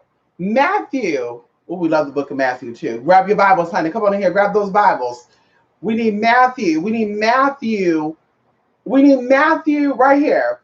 Matthew Matthew 26, 33 to 35 says, Peter said to him, even if all fall away on account of you, I never will. Truly, I tell you, Jesus declared, this very night before the rooster crows, you will deny me 3 times. 3 times. You will deny me this very night before. Come on in here, because the rooster crows, which that means something is rising up. You will deny me 3 times. Some of y'all sleep at this point. I already know that. Some of y'all sleep by this point. And that's okay. Let you be sleep at this point. But just know it's been given to you. Oh. So going into that, 3 days of slumbering, honey. 3 days of waking up. Staying in the slumbers for 3 days and then rising out of the motherfucking tomb. Ha ha ha. The womb and the tomb. You ever wonder why the womb and the tomb sounds like, huh? The tomb and the womb. Because it says when you're in the womb, you are in the motherfucking tomb. You're dead. You're dead in the womb like you're dead in the tomb. Come on in here. Bitch, you bitch, it is what it is. It is what it is, girl. Ow. Come on in here. Come on in here. Come on in here. So also in the process of, because now we're going into wisdom still, when this oil has made its healthy way up the spine, and those who are aware of it have fully nourished this oil or nourished the body, it starts to ignite the pineal gland, and the cells that have been dormanted in the brain are now activated. So that's why we said when you know better, you do better. When you say you're awakening, then that means you're dormanted brain cells, which are millions upon millions and billions upon billions and trillions upon trillions, then now you see things for what it really is. When this activation take place, that's when your true spiritual self awaken and say, wow, wow, wow. And this is also where intuition come in at too. Wow, why was I stuck on people being black, white, gay, straight, Muslim, Christian? Why was I so stuck on that? Why? Why was I so stuck on that? Why did I care? Why did people keep me in my lower self to be so concerned with that? Bitch, you're not spiritually awakened. You're not spiritually awakened if you're still dealing with your lower self and the ego from within. Because like I said, the ego will have you feel like I'm black, I'm powerful, I'm this and that, I'm this. Girl, let people give you roses. Don't give yourself roses, honey. Let them give you roses. Okay? Let them give you roses. So anywho, that's just really it. Just a little side note on my notes, honey. Come on, Cerebro. I'm doing good. Come on in here, Julie, Joey. Can someone tell me what's the store I go if I want to send some mail, post office? Bitch, you didn't go? You didn't go, bitch? Come on in here. Hey, Ariel. You didn't go? Ooh, I'm cussing you out, Julie. I'm cussing you out. Excuse me. I believe disease and disease are a product of curse passed on. There you go, Ariel. It is. Ancestors. Ancestors. That's why I sit back, Ariel. Because, see, you got to see things from a spiritual perspective.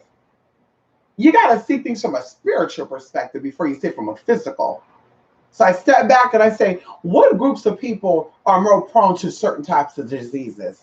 What groups of people? And of course we say, well, it's in the diet, it's in this, it's in that. No, no, no, no, no, no, no, no, no, no, no, no, no, no, no, no, no, no. See, we talk about the spirit of knowledge.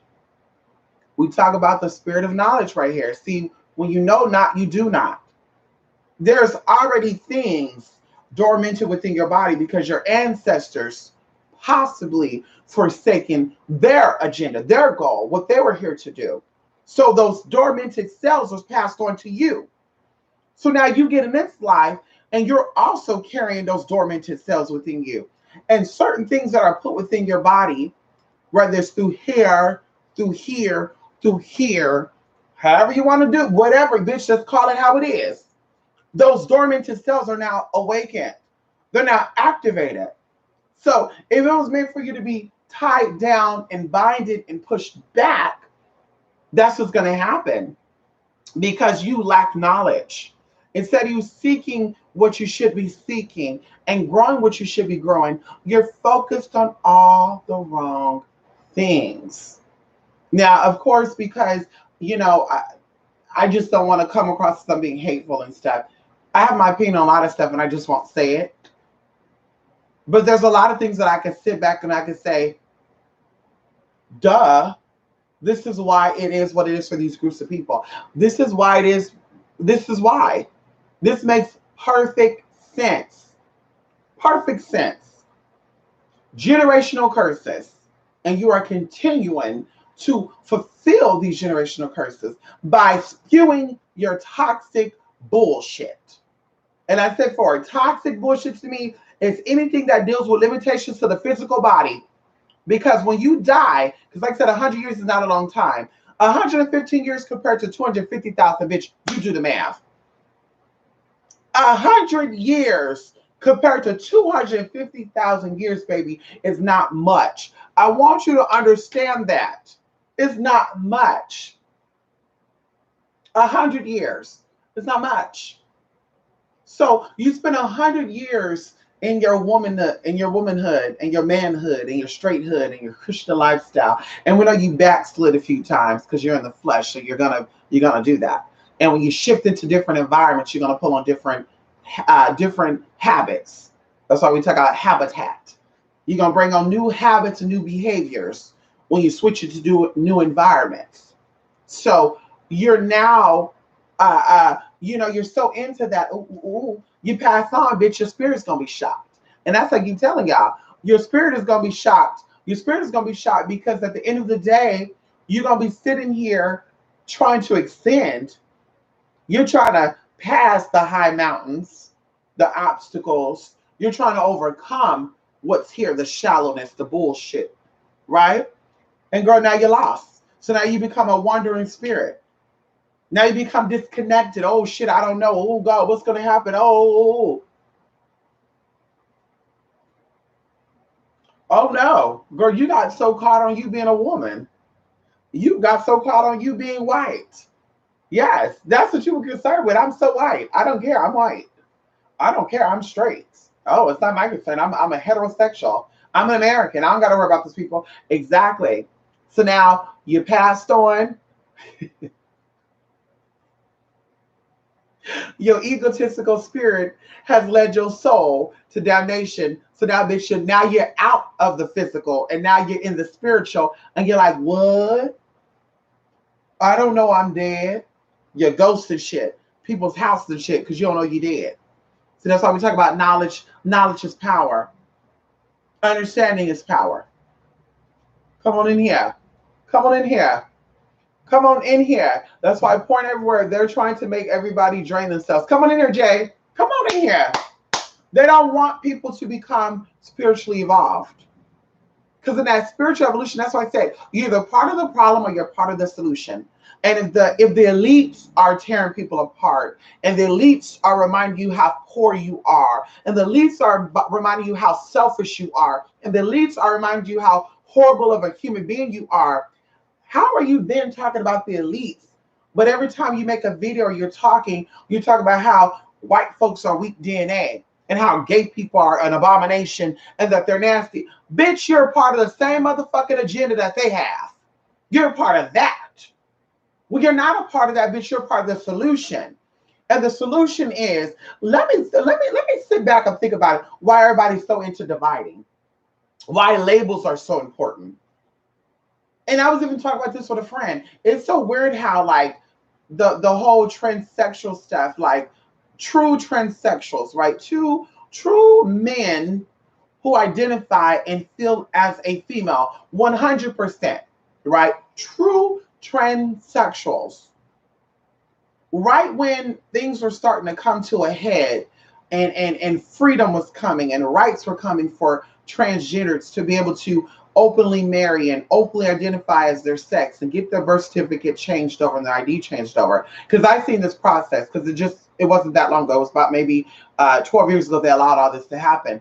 Right when all that stuff came to the forefront, I noticed that these spirits started to manifest and start distracting people. And this is where you get the Jeffree Stars. This is where you get, in my opinion, all these guys, and I'm not even cutting in, I'm just speaking my truth. All these guys who are, doing the female and the nail stuff, but I'm still a man. You can call me sir. I don't mind that. I'm a him. I want to have the female face, but I don't care about the body. This is where you have that at. Because there's some type of manipulation going on to inspire these spirits, which are energy. These are electrical charges being sent out. And it's to distract. It's to make people say, well, they're all the same. So these are the real people right here that have whatever this is, gender dysphoria. And then these are the people that don't really have it, but think it's cute. But let's group them together. So now you can say, well, that's not a real thing. You're the male or you're female. Because my brother also wear makeup and he still feels like a male, but he feels like a woman sometimes. That's your brother's story, though, sister. That's not my story. Well, I got a transgender friend that said they're a drag queen transsexual. And they said, you're not really a transsexual because you think that you're a woman when you're really not. What? What? Who does that? No, what it is, sisters, that your brother or your friend, whoever that is a part of the electrical currents that were sent out 12 years ago. And of course, it was before that, but it really took over 12 years ago to use as a distraction for people like me who actually paid our motherfucking dues, bitch, to be in a position that we're in. And when I say be in a position, that means, bitch, have your ID say you're a female, your birth certificate say you're a female, bitch, go into a place of business, you're a fucking female. That's what we're talking about. When I talk about people that say, well, I identify as a female, but my ID still says I'm a male. I identify as a female, but I don't have to get my shit switched over to prove to people that I'm a female because that don't determine anything. No, baby girl, you're lukewarm. And that's totally fine. And I'm not even cutting. That's totally fine. But you can never put yourself in your position with someone like me who's paid their fucking dues, who's been embarrassed, who got stumped on and disrespected, who went down to the system, into the court, bitch, and got embarrassed to have your birth name called out. And people look and say, what? The fuck? That's a nigga? Oh my God, that's a man. Girl, that's what it comes down to. To actually pay your dues, to educate people. Because for me, it's not about sex. I could get man, I could get woman. I had it before I transitioned, and I'm going to have it after. Come on in here. Ain't nothing, that don't determine nothing. But my number one thing is educating people on what it is. I didn't just have this idea that I want to be a woman because someone told me I had to be a woman.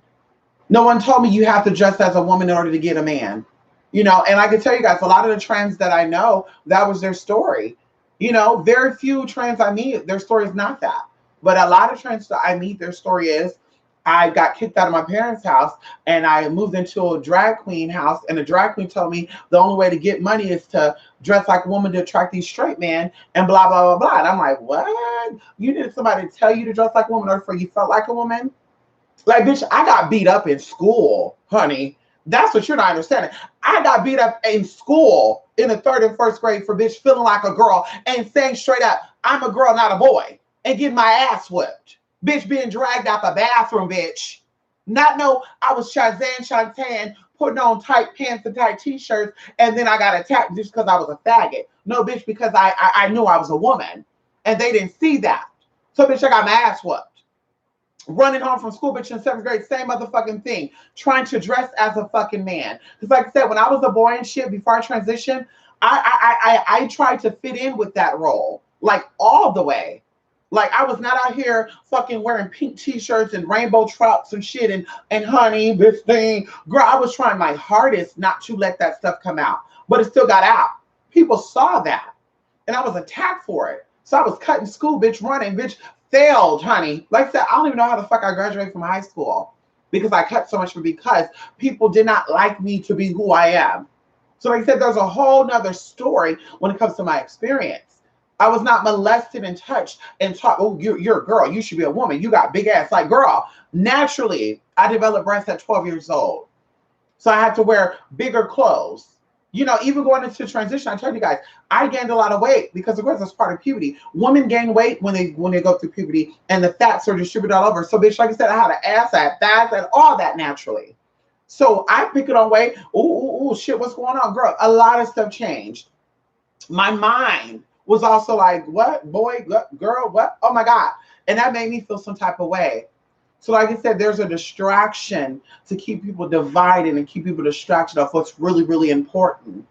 And I say that transgender rights and stuff is important, but I'm just saying, like you have transgenders, you have transsexuals, you have people who are there, and you got people who are wannabes, in my opinion, that are trying to get some type of narrative going that, well, we're all part of the LGBT community. That's totally fine and dandy. That's totally fine and dandy. But you got LGBT.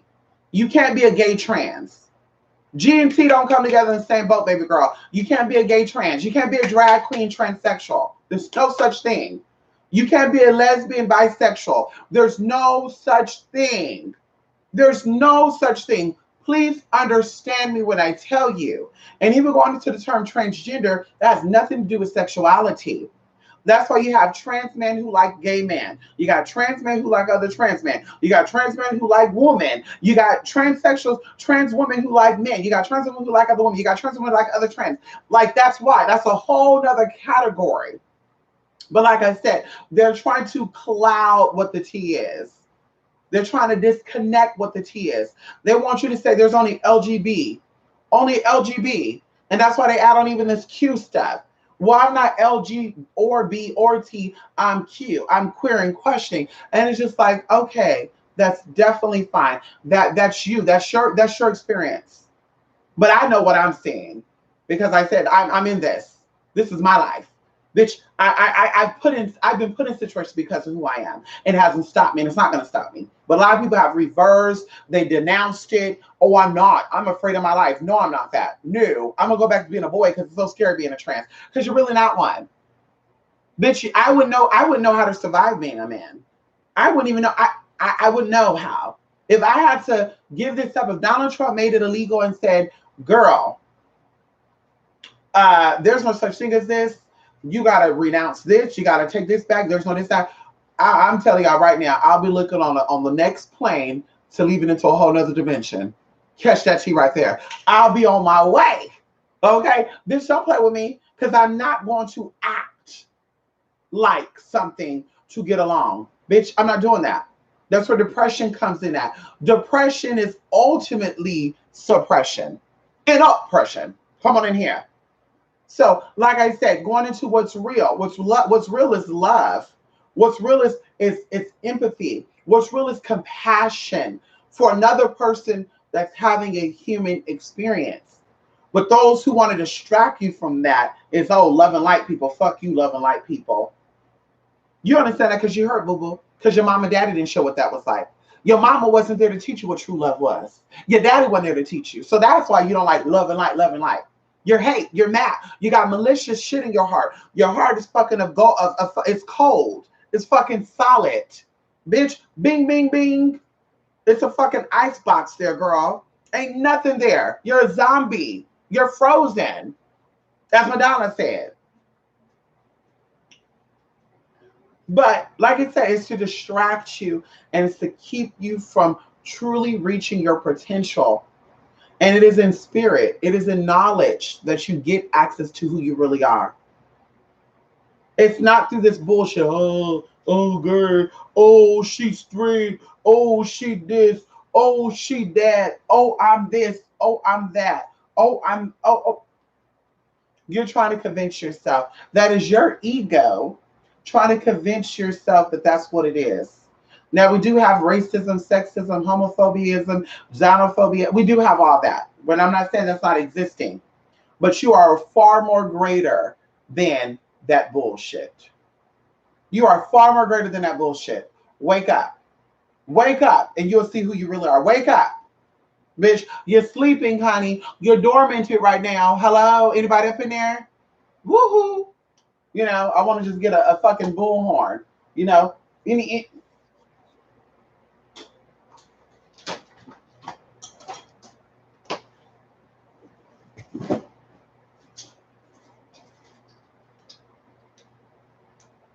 The Bluetooth device is ready to pair. Hello, motherfuckers. Wake the fuck up, nigga.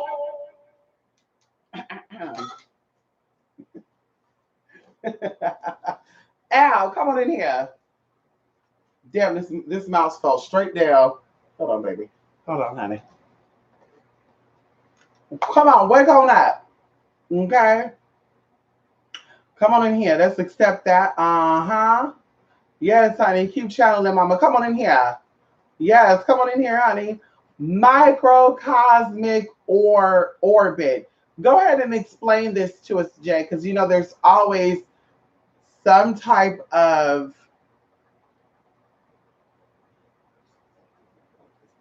it's some type of new term. I mean, it's just like, girl.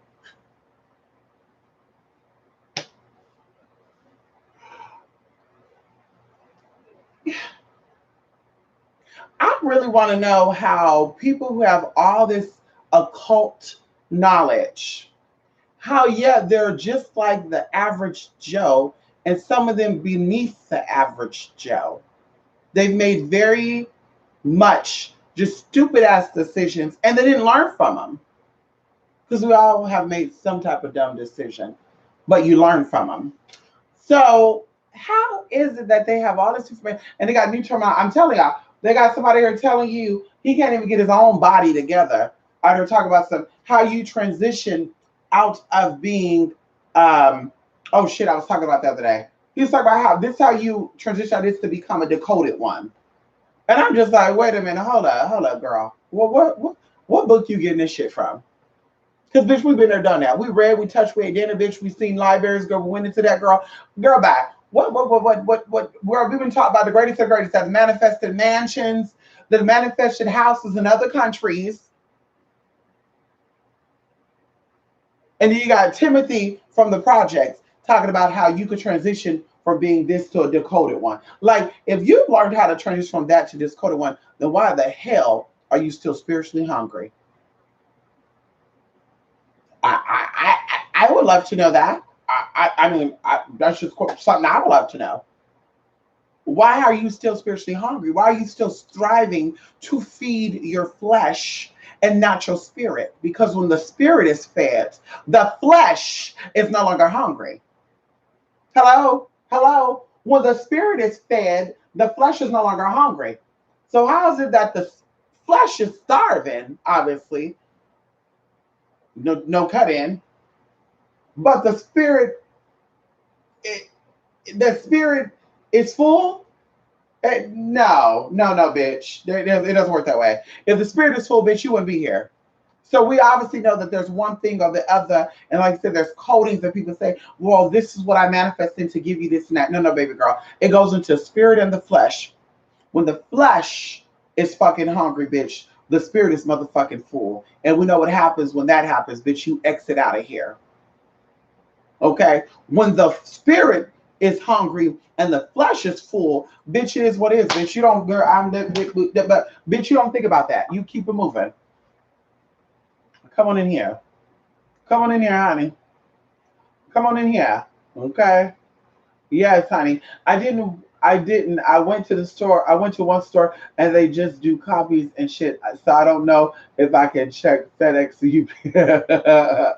We were 5, then 7, then 9, then 11. Come on in here. Come on in here, La Luz. Lily too. Come on in here. Yes, honey. Ow, come on in here.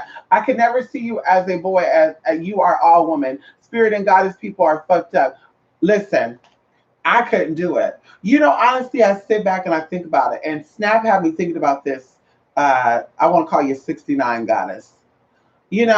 Snap had a thing. Can I show y'all really quickly? Let me show y'all really quickly. The phone is not in here.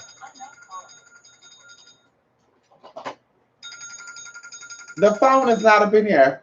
Girl, hold on, girl. Let me go get my other phone. Let me do this for y'all. Let me do this with y'all. Because Snap, no, I don't gotta show y'all. Fuck that. Snap had an image that show you what you would look like as a girl and a boy. So obviously when I put the girl filter on, girl, they just made me look lighter. But the boy filter, y'all, looked like a picture that, oh my God, this is so crazy, y'all. I'm about to tell y'all right now. It looked like me as a teenager before I transitioned, when I was a male model, and all my composites and my portfolio pictures, which one day I may share that with you guys. It looked like that, but just an older version of myself. But it was still like androgynous. I'm like, that looked like my fucking, whoa. So I had to screenshot of y'all and look at it, because it was like, wow. But like I said, from time to time, I look at my siblings, like my brothers, and I'm like, ooh, I don't know how they can do that. And they might be looking at me too, like, ugh, I don't know how that bitch could do that either. But I'd be like, I don't know how they can be that. Like, be a man. Like, I don't know how they can do that.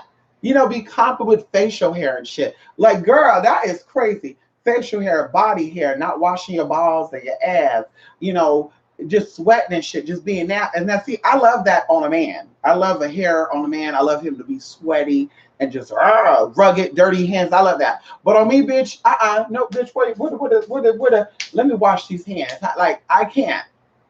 So, but time to time, and then even one of my friends would be like, girl, could you imagine if you never transitioned, or if you were actually a boy? And I would try to sit there and think about it, but I'm like, I can't see that. Like, I couldn't see that. It's like you dying, and like, it's like before you know about life after death, because I was once there, you start questioning stuff. And I would think about you dying and you're gone forever. And you're just in complete darkness for eons and eons and eons and eons. And I'm just sitting there thinking, being in complete darkness forever. Like, I can't even fathom that. It's hard for me to see that, or being trapped in a box, because they said that when you die, you're just sleeping. Being trapped in that box underground, like, think about that, girl. That's just some weird shit. Like, it's weird to think about. I can't see past that. So the same thing with me not transitioning, or me not being trans. Like, girl, that would be like some parallel universe bullshit, because I could not, I couldn't, because I lived that role. I lived that role because society wanted me to live that role. They wanted me to be boy-like. And if I didn't, they would call me gay and fruity and this, that, and da. And it made me feel some type of way. So, it was very depressing for me. And even when I used to sit in the mirror, y'all, and I used to look at myself, because of course, that's how you build up your self-esteem, mirror and talking to yourself. Bitch, I hated it. Like, I didn't want to look at myself, y'all. Like, I would close my eyes and say, you're beautiful. You're smart. You're this, you're that. Because what I was seeing physically in that mirror, bitch, it was disgusting. When I would see facial hair and shit, and and I didn't have that much facial hair before I transitioned. When I would see that, I would see my muscles and my flat chest, and I would be like, ugh. And I always have big areolas. I have some big old areolas, honey. Even before I had, fully developed breasts. But I would be like, ugh. God, I would be so disturbed with what I would see. And I would just say prayers and say, God, why would you do this to me? Please let me wake up being who I really am. And I remember one time my mom caught me praying this too.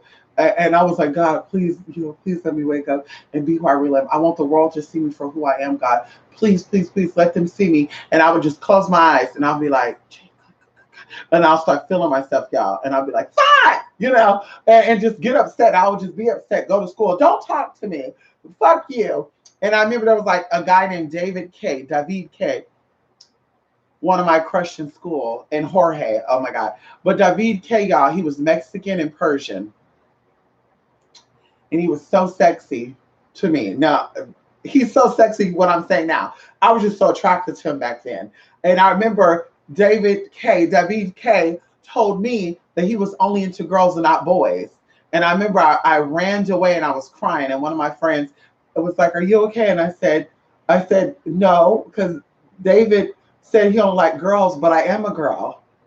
And crazy as this say, girl, I mean, crazy as this may be, y'all, crazy according to y'all, this friend said, I don't see you as a boy. I see you as a girl. I know you as that. I don't I It's hard for me to see you as a boy. And y'all, like, that was like crazy. That was like mind blowing to me because I'm like, oh my God, she can see me. Oh my God, magic is kicking in, right? Like, the prayers are being answered. And of course they had him to play with my mind and have him, oh, I see you as a girl, but you're a different type of girl. And that type of shit, but it was just to fuck with me, y'all. Because after that, he went back to calling me names and fat and shit. And even going into high school, Michael and Charlie, same thing. Michael and Charlie, was into me. You know, they were into me, honey. And they would play these little games and thump my booty and shit.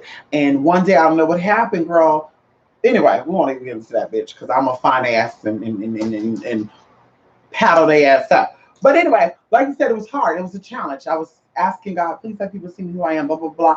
And I was just like, is it going to happen yet? Waking up and shit. And then, of course, at 16 years old, my prayers were answered at 16 because I wanted to be emancipated, honey. The emancipation of Mimi. Oh, come on in here. The emancipation of Mimi. And people don't know it. Mimi was my nickname because Mia. Oh, come on in here. And they called me Mimi for short. So I said, bitch, I want to. And yes, Mia was my name at 16 too, bitch. Come on in here. See, y'all not ready for that right there.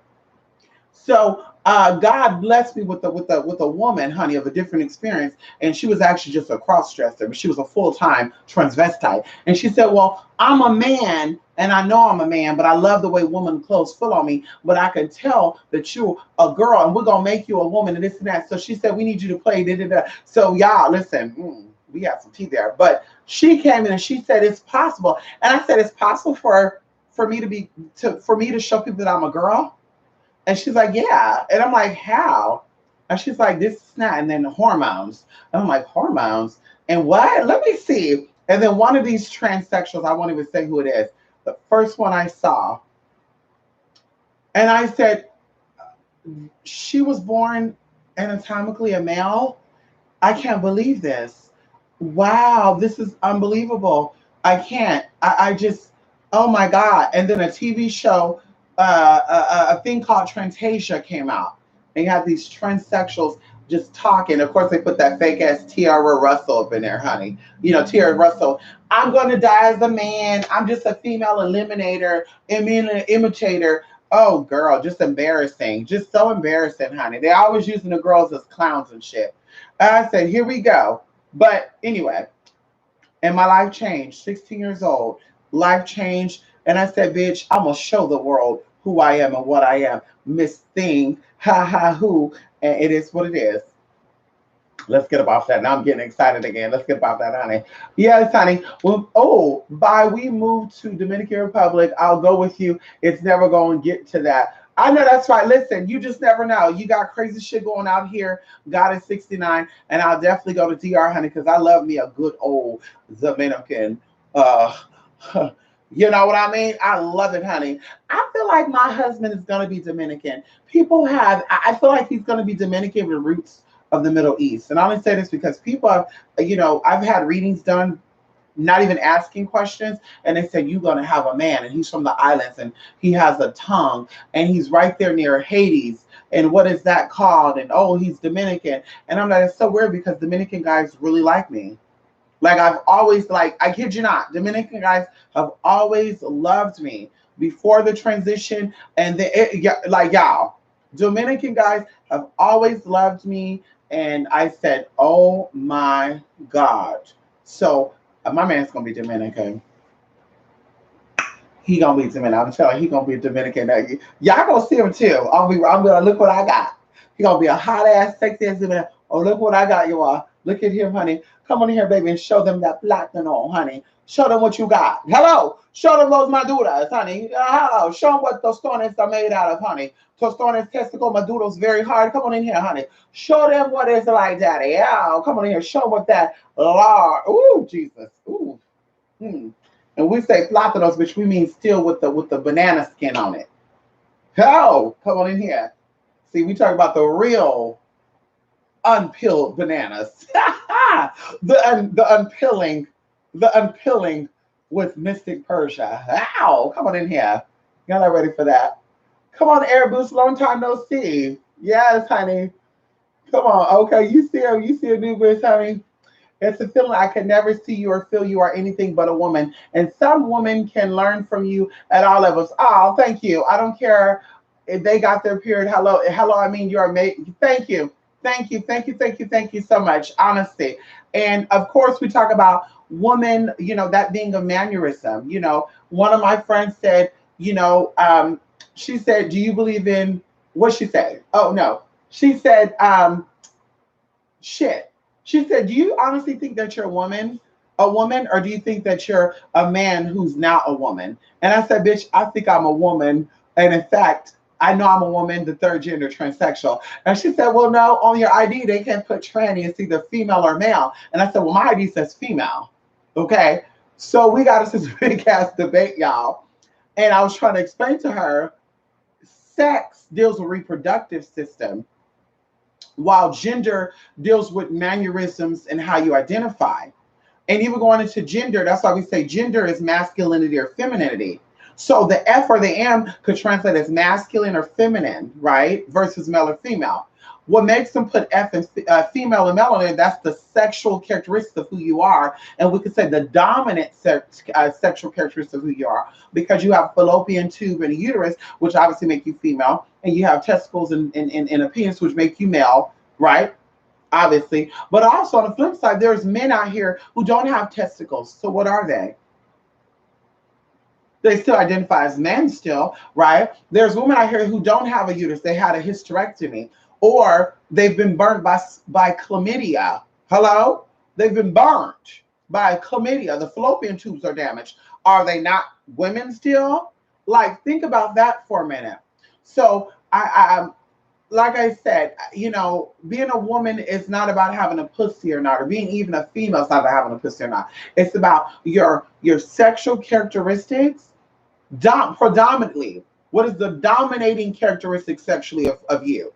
And then also, like I said, going into your mannerisms. Are you exaggerating, which is definitely feminine? Because see, that's what they try to say too, is when you over exaggerate, you're a man who's acting like a woman when you're over exaggerating. But men like that. Why do you think a lot of you women, men are not really into? They like those bubbly, legally blonde type of people, because that's over exaggeration of the feminine energy. Masculine energy is attracted to that. You have femininity, ultra femininity. There you go. You have there's another one, I can't remember, but you have femininity, something. Then you have ultra femininity. That's the exaggeration. That's wearing makeup, putting on lashes, having getting surgery to enhance your female characteristics, which are breasts for nourishing children, and hips and ass to show that you can bear children. See, that's why I think people are misunderstanding. That's where translation gets lost, and it's a sad, unfortunate thing. But I know what it is, and it's what it is. And even going into a lot of people are, like I said, feminine, but they're very masculine, and they're turning people off. And even some of them are overly trying to do, and they're turning people off because it's like, that don't look natural for you. So anyway, it is what it is, honey. Go ahead, fly you a plátano. Come on in here, honey. Do it, honey. Do it.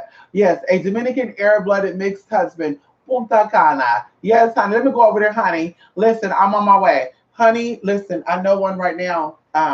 69 goddess, but see what he don't see. I no, we're not gonna put that out there. Right now, he's trying to find himself, but if it's not gonna be him, it's gonna be someone like him. He is Dominican and he's from DR, obviously, but he was raised in Florida. And he left Florida and he went to the South. I won't say his location because y'all might know him. He's very established, but he messages me and follows me on snaps and all this other good stuff. And he's so obsessed with me. Like he don't care what it is. I could take a picture of my boogers, and he's just like, "Oh my God, you're so sexy." I could send a picture of him like this and shit. He's like, "Oh my God, love your lips, love your skin, love your hair, love your eyes." I think one time I took my wig off and I was getting ready to wash my hair and I took a snap, not fully, and he's like, "Oh my God." Oh my God. And he's sending me pictures and shit of what he's doing while I'm doing. And I'm just like, Jesus. But either way, like I said, he is Dominican with Arab blood. Definitely, definitely Arabic blood because he even did something to where he was with them and he blended in. Like if I saw him lined up with Arab men, I would say he's definitely like he have the phenotype of an Arabic man, like definitely the phenotype of a Lebanese, honey. Yes, definitely the phenotype of that girl. Jesus, please, hairy all over, brown, that nice tan brown skin. That gold tan, that golden tan type of teeth. That round but squared face. That nice, shiny, thick hair that kind of gets wavy and stuff when it's wet. That wide, you know, uncircumcised, whew, mm.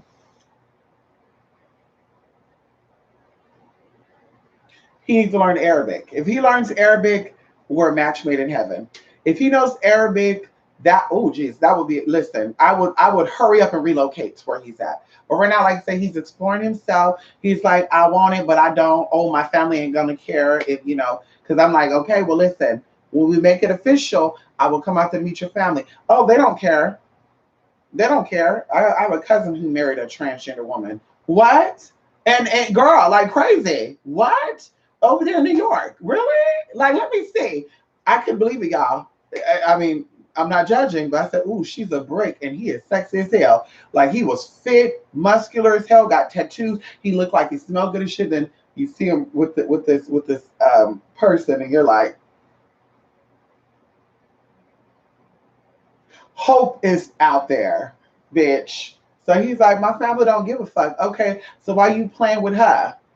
She ain't about that life. She see you as she has a fetish for brown skinned men. She don't really see it for you, baby. I don't have a fetish, honey. That is my calling. I came from the Middle East, honey, and that's what I'm always gonna be connected to. You hear me right here? Hello?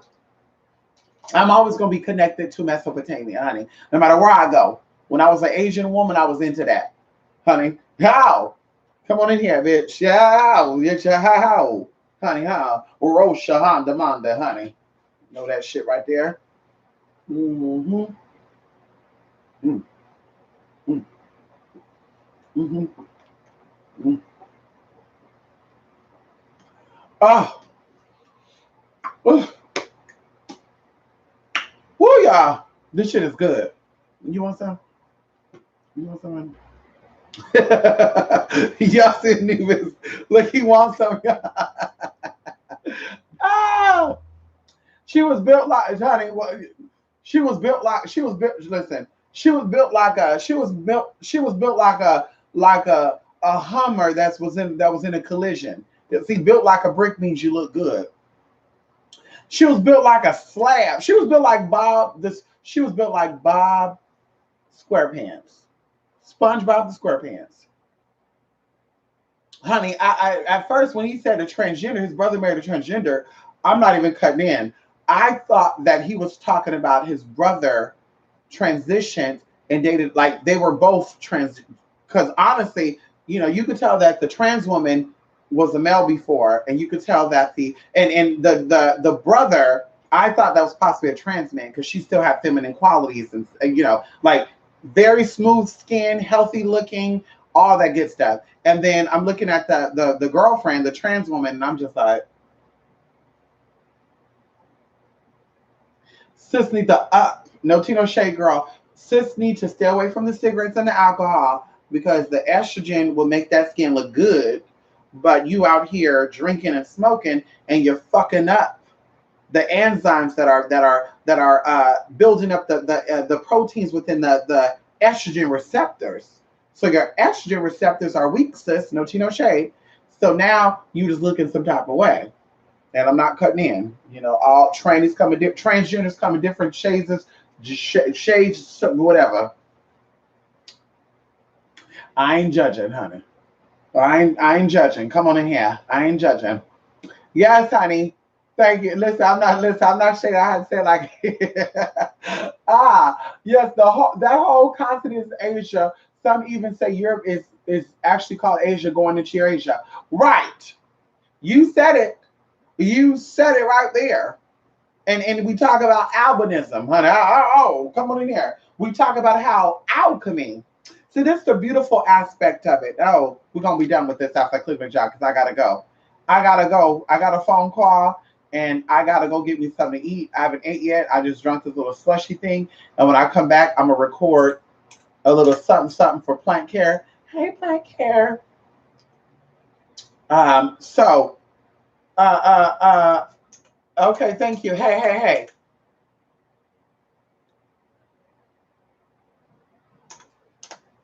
We have, see, because the word alchemy is used so loosely nowadays. You don't know what the hell IE means, FI means, W2E2. You know anything about that, girl, at all. Come on in here. Okay. So we just want to break down alchemy coming from Mesopotamia. Come on in here. So alchemy, Arabic word is alchemia. Come on in here, or alchemica, going into Spanish too, Latin, all the good stuff, was an ancient branch of natural philosophy, a philosophical and proto-scientific, you know what prototype means? Come on in here. Practiced throughout Europe, Africa, and Asia. Come on in here. G. What? Speaking in tongue. Originating in Greco-Roman Egypt in the first two. Now, see, this gets a little shady though, because see, we talk about they don't even know who started alchemy. They say alchemy comes from Kemet, you know, that of darkness, whatever good stuff. We'll see. We'll break that stuff down right now. So, going into the process, okay, and I know it's on here. Okay, excuse me. Alchemy, okay, thank you. Listen. Alchemy, alchemy. So you're not ready for this right here. Alchemy has 4 different major stages, okay? Okay, come on in here. Come on here, honey. And I'm looking for, because I like to use my references, y'all. So we're on Wikipedia right now, but we like to use references for you to attain. Right here. You see, alchemy deals with the study of chemistry, okay, alchemy comes from the word chemistry, which is the ancient Egyptian word chemia, okay, or chemia, or kamaya, however you want to say it, meaning transmutation of earth. So it's changing something. It is the science of matter at the atomic to molecular or molecular scale. See, now we get into the root and the origin of everything. Now in alchemy, because the alchemists don't say homophobic shit, they don't say racist shit neither, because they understand that all things have atoms and molecules that create things, and beyond that, you don't see nothing but chromosomes, which are bodies of color. You see yellow, white, black, red, but you don't see it as that's a nigga, that's a man, that's a homo, that's a bitch in a wig. She got a blonde wig. Oh, come on in here. I hope you're awake and I hope you're taking notes right here. Dealing primarily with collections of atoms, such as molecules, crystals, and metals. See, you're not ready for that right there. You're made of molecules. Come on in here. You got crystals in you too, and you got motherfucking metals. Ow! Come on in here. They're not ready for that. Yeah, ow. You got copper, you got manganese, you got gold, you got silver, bitch. Come on in here. Palladium, you got all that within your body. Do your research. So you are here through the process of alchemy. As we talk about karma, is one of the laws behind how alchemy is even possible. Because you can't take a broke bitch and make her a rich bitch if she don't have the atom or the molecules to even move into being wealthy. How? Come on in here. So then you have bankruptcy that takes place. You got people that overspend and overindulge and don't have success because you tried to take nothing and make it into something, but that nothingness had nothing to begin with. See, the only reason why you could turn simple metal into precious metal like gold or lead into gold is because lead already has to have the keys to become gold in the first place. You can't turn an apple into an orange unless the apple has characteristics of the orange in the first place. See right here. See this? Come on, even into transgenderism. A lot of transgender child pop hormones and can't grow breasts. Oh shit! Here we go. Let's lay it on the line right now. A lot of transgenders take hormones and can't transition because that's an apple and it can't become an orange. But see, a lot of us, we pop these pills, bitch. We take one pill and bloop, here it comes. We take one pill and shoop, bloop, it pulls on back. See it right there? Some of us, we take these pills, bitch, and we still look like somebody's uncle. And I'm not cutting in. We're just talking about alchemy. We're talking about taking nothing and making it into something, but we're taking something that has nothing on the outside in the seen world, but in the unseen world, bitch, we see how golden she is. We see how magnificent she is. We see how strong she is. And now, like, we're going in coal and diamonds too. Coal under diamonds coal under pressure creates diamonds, but it's because the essence of that coal is diamond in the first place. Bitch, see, you can't. Okay, I want you to take flour and turn it into a diamond. See how that works? How? See, you're not ready for that right there. How about that? You're not ready for that right there. You're not ready for that. You're not ready for that, honey. You're not ready for that. Oh shit! Let me stop, y'all. Let me stop. Okay, let me stop. Let's go into the stages of alchemy. Okay.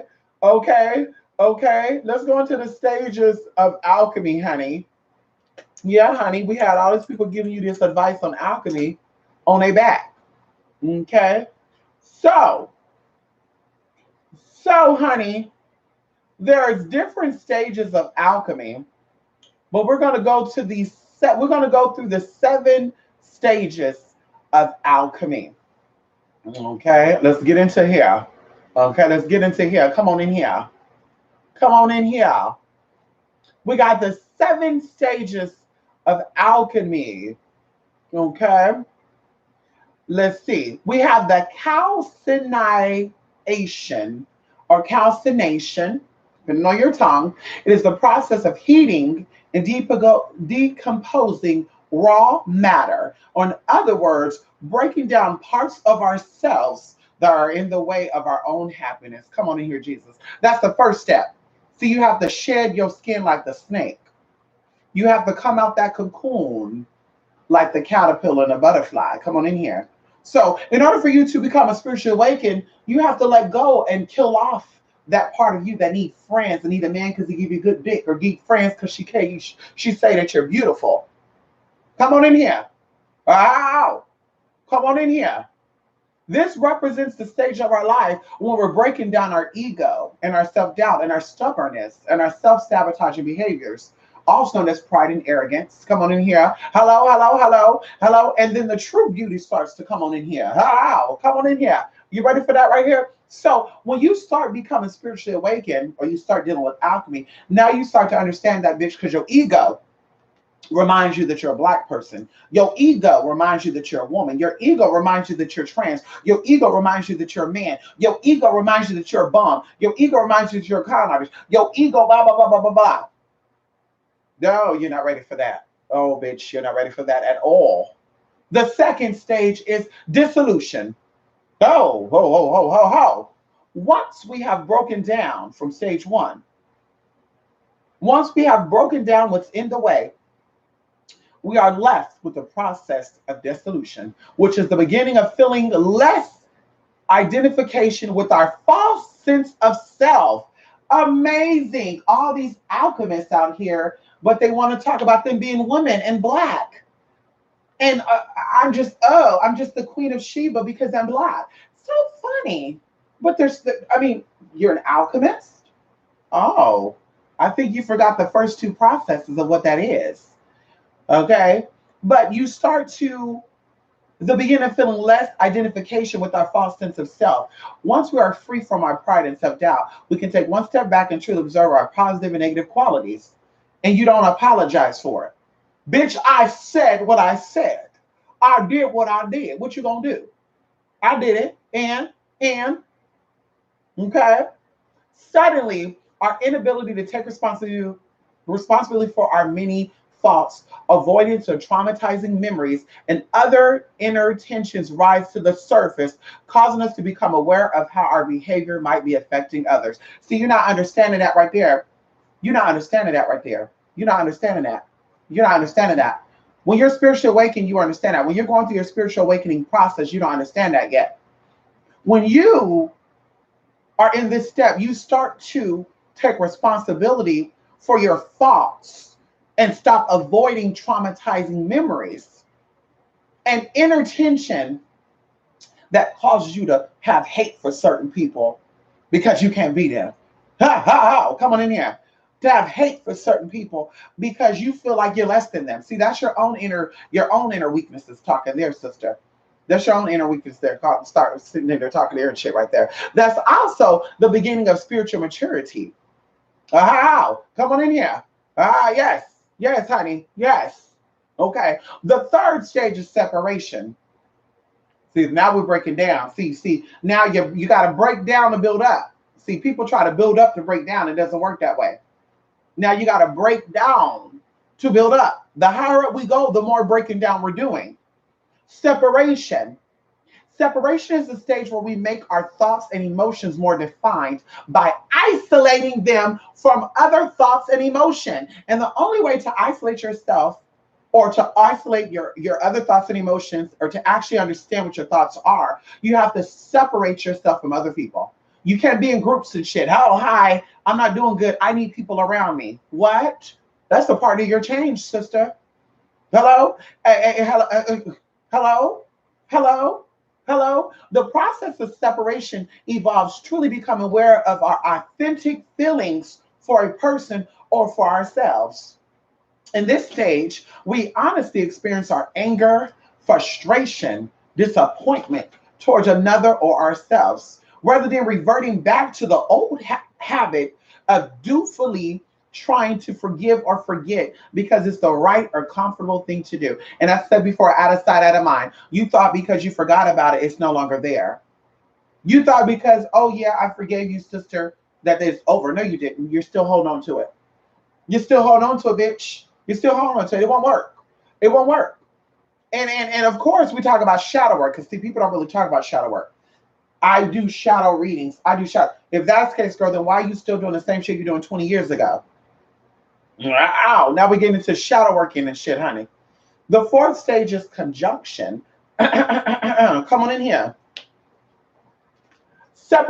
Conjunction is separation is dealing with purification and clarification.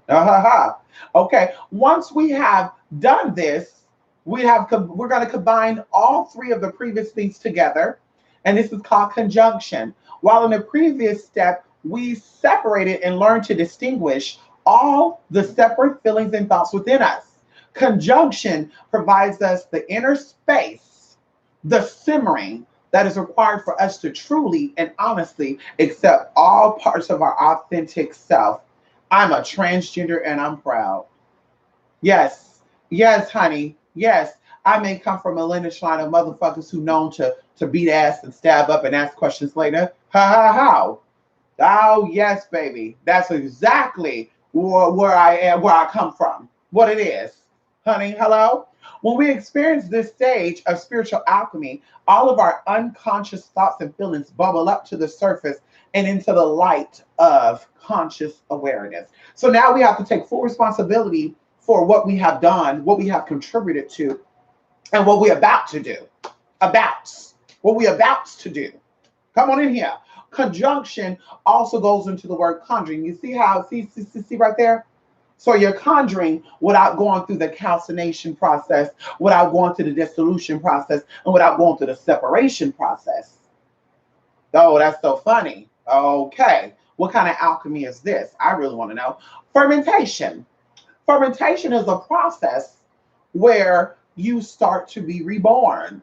This stage can be compared to the death of a grape, which then becomes the birth of wine, while the first four stages involve working with aspects of our old personality. Right, the check bouncer, the con artist, the liar, the one who tried to pretend like she was a man to make other people motherfucking happy, the bitch that bought labels to make it seem like she was wealthy, the bitch that had to buy her friends dinners and shit because I got to make them think that I got money, all this other bullshit. Okay, come on in here. You're not ready for this. You're not ready for this. This evolving aspects of our personality. In this stage of fermentation, we begin to experience moments of our more refined self. See, this is where the true change comes. This is where you start manifesting. This is where you start manifesting, girl. Right here. This is where you start manifesting. Because now there's can nobody stop you. Wow. Fermentation occurs in two parts: the putrefaction and the spiritization or spiritization. Putrefaction or putrefaction is the decomposition of our former selves, the process of inner death by which the old elements of our conscious and unconscious mind are allowed to rot and decompose. Some call this the stage of the dark night of the soul. Come on in here, Jesus. The 21 days of darkness, huh? The 3 days of darkness, huh? Huh? Hello? You're not ready for that right there. You're not ready for that. And this happens at the age of 30 too, by the way. 30. If you're past 30 and you have not been through this process, good luck. Good luck. If you want to make a note, good luck for you, honey. No tea, no shade. As it can be followed by troublesome mental states such as depression. Because depression is also a disconnection, a disassociation with really who you are or who you thought you were, and now you're coming into the realization of who you really are.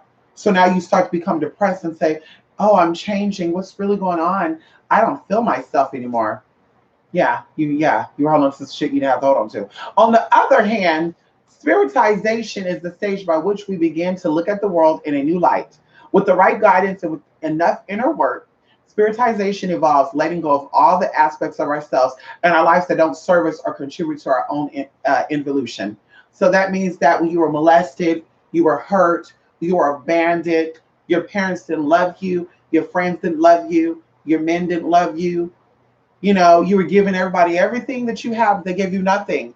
You felt empty inside. You start to let these people go. And you say, I don't need 20 people to come over and see me every day. I don't need to be surrounded by people that's going to validate me and tell me that I'm beautiful all day, every day. Honey, the fuck I look like. This is where you will find great inner peace and stillness. The Bible says, peace be still. Sitting by that water and just basking in your true love and your self-love. And oh, I feel myself. I love myself. And of course, people will try to misinterpret self-love for narcissism. And we all know narcissism means that you really don't have any self-love. You even do things to destroy yourself, like drink, smoke, drive crazy, do stupid ass shit. No tea, no shade. Okay? But you will then start to awaken true love for yourself. I love myself. I don't care what anybody say. Bitch, I know, bitch, it is what it is, nigga. Girl, I could have been on the corner too, but I love myself enough not to be there. Hello, come on in here. The sixth stage is distillation. Once we begin our spiritualization, we must find a way to continue to integrate all these spiritual realizations into our lives in order to allow them to become permanent. Because see, in distillation, girl, they become permanent. You don't revert back. See, when you know better, you do better. When you get the spirit of knowledge, and the spirit of the Lord, and the spirit of will and the spirit of might, come on in here. When you get those spirits, bitch, ain't no going back to the old you. Can't no bitch make you go back to the old you, honey. Can't no bitch do that. Okay? Can't no bitch do that. So distillation is the level of further purification. See, now we're going through the cleansing process again. Whoa, we still, yeah, come on in here. We're going through the cleansing process right now. Okay? With enough repeat practice of constantly dying and becoming reborn in the present moment without entering again into the habits, identifications, and cycles of the mind, we experience a strong and profound inner transformation. In the East, this is what is mostly defined as enlightenment. That's my whole point. How is the hurt enlightened? How is the hurt become the chosen ones, the high priestess, the awakened mother, the grandeur? Where, when, how does that happen? I would love to know. How did that happen? Coagulation is the seventh one. Come on in here, number 7. Come on in here. Similar to the blood's ability to form clots and to stop bleeding, coagulation is the moment when we've broken open the head. In other words, we have become free from the mind. Oh, Jesus. Racism is not important to us. Sexism is not important to us. Whether a man is gay is not important to us. Whether a woman is a lesbian is not important to us. That's not important right there when that head is busted open, bitch. It's not important. It's not important when that mind is open. This is also called the open-mindedness process. Oh, come on in here. Oh, come on in here. But you're freeing the mind and have allowed our consciousness or soul to connect with the materia prima. Oh, Jesus. Do you know what materia prima means in Spanish or Latin? Can anyone type it in the chat room? Oh, come on in here. Woo! Come on in here. See, oh, come on. Oh, you don't understand this right here. You don't understand. You don't understand right here. You don't understand this. This is why I don't deal with these YouTube spiritualists. I don't deal with these YouTube spiritualists and the Instagram spiritualists, bitch, because they have not been through these processes. They don't understand the processes. And the most dangerous thing, I think, is these women have children. That's even more crazy, because now you're going to have a cycle of sickness, raising sickness, and these sicknesses are going to continue to go out. And as I said before, you can judge all day long. When I have kids, bitch, I'm being very mindful about who my kids are going out with and who they're being with, bitch. I want to have a village, and we all going to be in a village. Bitch, I'm disowning, and she got to go. Bitch, my son coming, he bring me a girl. Oh, what about your family, girl? We're going to do a check. Where's your grandmother at? Your great-grandmother. You didn't know that? Oh, hell no. How did your mom and daddy treat you? You didn't know them? Okay. What about your adoptive parents? Oh, no. Hell no. We're not doing that. We're not doing that, honey. And like I said, we're going to get her right together. But anyway, meeting the point between two opposites such as the spiritual self and the raw matter, heaven and hell, life and death, is the point where existence becomes self-aware. This is the moment when our lives are without duality, right? When matter becomes spirit, or the spirit is manifested in a material form.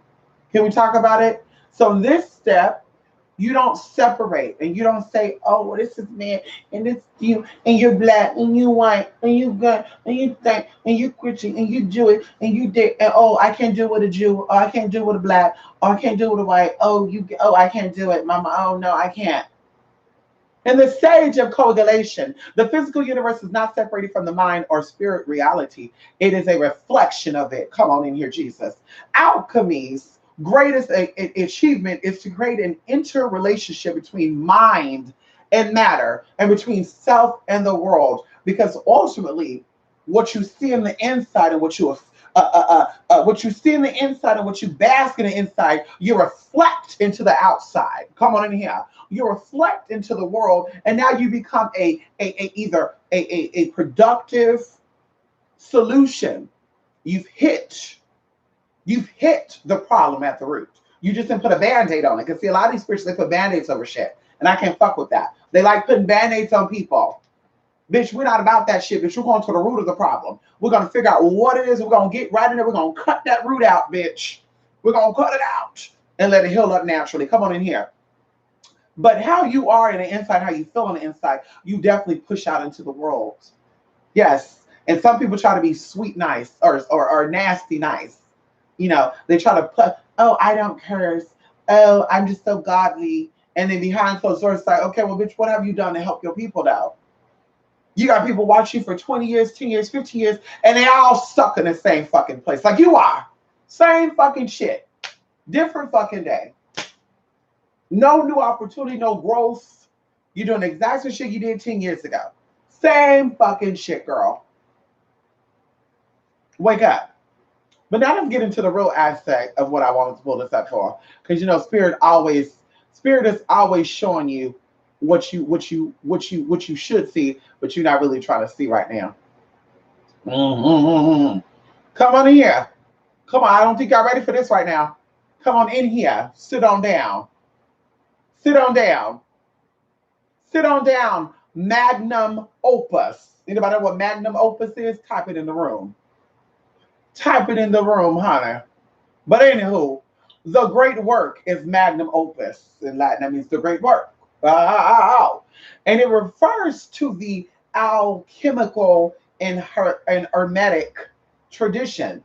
And that's also another thing too, because hermetic teaching speaks about androgyny and the separation of not thinking that male and female is separate. That's why it says womb man, which is a man with a womb, and you got man, which is a man without a womb. Come on in here, same motherfucking word. To the process of transmutation of the primal material, also primal material, also known as prima materia, into the philosopher's stone. Come on in here, girl. Ow. Come on in here. Y'all ready for this, honey? Oh, yes. Come on. Okay. So the 4 stages of transmutation. Here we go. Here we go. Okay. Wait. Yes. The 4 stages of transmutation, which is real alchemy. Because the alchemy is going through something and creating that into a whole nother atmosphere. Alchemy is possibly being a Black woman of color or transgender of color in a world that don't really like all I just said, but making the world your motherfucking playground. That's real alchemy right there. Taking a sour situation and transmuting that information or that energy into something great.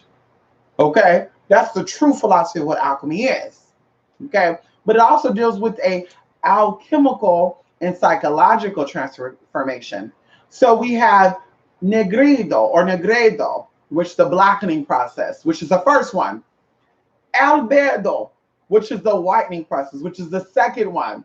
You have Centrinitas, which is the yellowing process. Oh, bitch, and you go in and categorize, because we go into skin colors and shades and how this all breaks down to the same thing. And you have Rubedo, which breaks down to the reddening process. So you have all these races of people, Cubans, Dominicans, Africans, Haitians, Chinese, Thais, all this good tea. But we all could be categorized in these 4 things I just mentioned. These 4 processes: the blackening, the whitening, the yellowing, and the reddening. And as you know, the blackening is the first one, the whitening is the second one, the yellowing is the third one, and the reddening is the last one. Okay? So let's get into this, honey. Let's get into this. Hold on, because see. Okay. This way. Hold on. Yes. Let's get into it right now. Honey.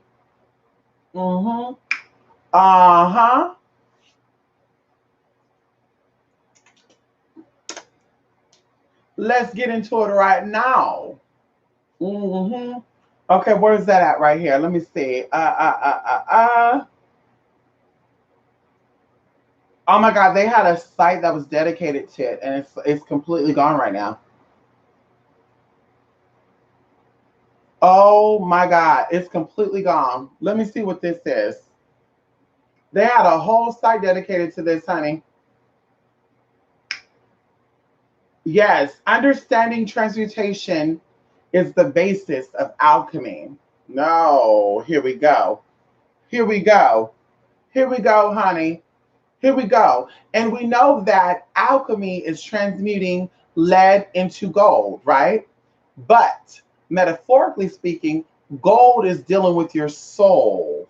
Oh, shit. Oh, shit, honey. The rising up, the pure intention. Oh, shit. Come on in here. Come on in here, honey. You're not ready for this? And these forms come from the elements of earth, water, fire, and air, right? So we have hot plus dry equals fire. Hot plus fluid or moist equals air. Cold plus fluid equals water. Oh, shit. Now we talking here. And cold plus dry equals earth. Oh, shit. They're not ready for that right here. They're not ready for this. They're not ready for this right here. They're not ready for this. Y'all get too tied up in these bitches on here. These raggedy and dolls thinking they know shit. Ain't go shit, girl. A true alchemist wouldn't be a gold digging hussy. Bitch. How about that? How about that? How? Bitch, that's a jab. Take that as you want to. But at each step, okay, so you have the Negredo, the Albedo, the Centronitas, and Rubedo, okay? At each stage of the alchemist is subject to an increasingly intense purification, which is followed by union with the fire of that stage. For those who took my class on Kundalini Rising, we talked about this. A rebirth of a new sense of self, and then the death of the sense of self in order to proceed to the next stage. At each stage, that fire is twice as intense as the preceding fire. Oh, girl, I don't think they can deal with this. The fire could also be seen as an awakening or as awakening 4 degrees of fiery love in the heart. Huh. Also known as the anima. Oh, shit. Or the inner female soulmate. Oh, she got not ready for this. Y'all not ready for this? Anima sola. Y'all not ready for anima sola? No, you're not. No, you're not. You're not ready for that. And in the case of the man, it's animus solo. Come on in here. The inner male spirit. Oh. Rosha the Shoka Shokoroka Shoroka. Ow. Rosha Shoroka Shoroka Shoroka. Okay. Therefore, pass through the 4 stages of development corresponding to determine 4 steps of the alchemical marriage. At each step of the experience, the fiery love purifies and awakens the alchemist in order that a great sense in self have been realized and vast reservoir filling open is up in his or her heart. Fire, therefore, is the fuel of alchemical work and the main agent of continuous process of transmutation. This is where candle magic help your work to become intensified. But you also have an internal fire, which is known as the root. Oh, shit, coming in here. Your desire is a fucking fire. Your willpower. I will it into consciousness. I will it to be. Oh, yes. It's going to happen. Come on in here. You got to ignite that flame, bitch. Y'all be looking stupid as hell because you ain't igniting that flame. Okay. Anyway, stage 1, also known as the Negredo. Let's say it in the layman's terms. Negredo, also known as the blackening. In the first stage of the fire, it is slow and mild, or it is flesh or embryo. And we talk about black meaning raw. And we also talked about how, anyway, we won't go into that. Black meaning raw and natural and authentic. Excuse me, what you doing? You doing too much. Okay? gradually helping to bring about the first stage of work, culminating in the earthly blackening or negrito. This stage involves a purification of the earthly nature in us. Okay, once again, black is referring to natural, raw beginning stages, the first stage. Okay, okay. The work begins with seeking for the prima materia, a condition that the alchemist coined to represent the original, pure, uncorrupted state of matter that is the basis of nature. So once again, people use knowledge that is ancient and use it to corrupt you. So this is where they get that black people are more powerful, which, by the way, there's no black people. They're brown people, by the way, which is a process going into the albedo part. Let's talk about it. Hello? Can you show me somebody who looks like this? I mean, exactly this color, honey. I'll wait. Exactly this color, honey. No purple, no blue, no other color in it, nigga. This color. I'll wait. I'll wait, honey. I'll wait. We'll wait. I'll say, I bet y'all be waiting. I bet y'all be waiting forever. Oh. Yeah. So this is why they use that shit to corrupt people. Say, well, black people up here. Yeah. No, bitch. Y'all got the alchemy twisted, bitch. You're using the shit to fucking dumb down people. That's what the fuck you doing. And out of the prima materia, the elements emerge. They also recognize that all nature is renewed after dying away, and that in order to grow, an organism must first die. I must first kill off my ego in order to know who I really am. If I love drinking, partying, smoking, fucking, sucking random people, I gotta change that in order to grow. Come on in here. Come on in here. Come on in here. Okay? So we're gonna leave it at that. Going to the second stage, right? You're awakening to the element of air. Excuse me, this first stage still. As awakening to the air element through sublimation, leading to the freeing of the soul nature. The first freeing of the soul nature is accompanied, oh shit, accompanied by childlike images appearing in the dream. Okay, let's keep it moving. The second stage of alchemy is called the albedo, or the whitening process. Yeah, okay, the whitening process. Okay, just as in stage one, it's called the earthly encounter. So stage two is called the stage of the moon. This requires a further purification of our psyche and receptively to our soul nature, which originally incarnates free of worldly impressions of family, the environment, and society. Becoming conscious of our soul nature is the first real step in answering the question, who am I? The alchemical texts speak of the soul now becoming conscious of itself by becoming aware of its own light nature. As we said before, this is where a lot of people take ancient shit and they misconstrued it.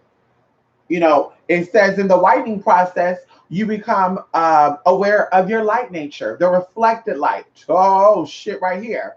Oh, shit. Oh, shit, right here. That's why y'all talk about white supremacy. Y'all not ready for this right here. Y'all not ready for this right here. Y'all not ready for this right here. And discovers the source of its light and its life and its light, which is a pure spirit, which is the spirit, sometimes referred to as the waters of life, which enables the neophyte to transcend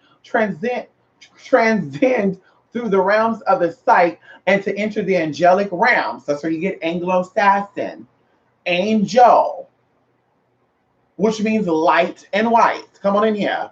Okay. This is a period of withdrawing a little from life, participating just enough to keep things tickling over.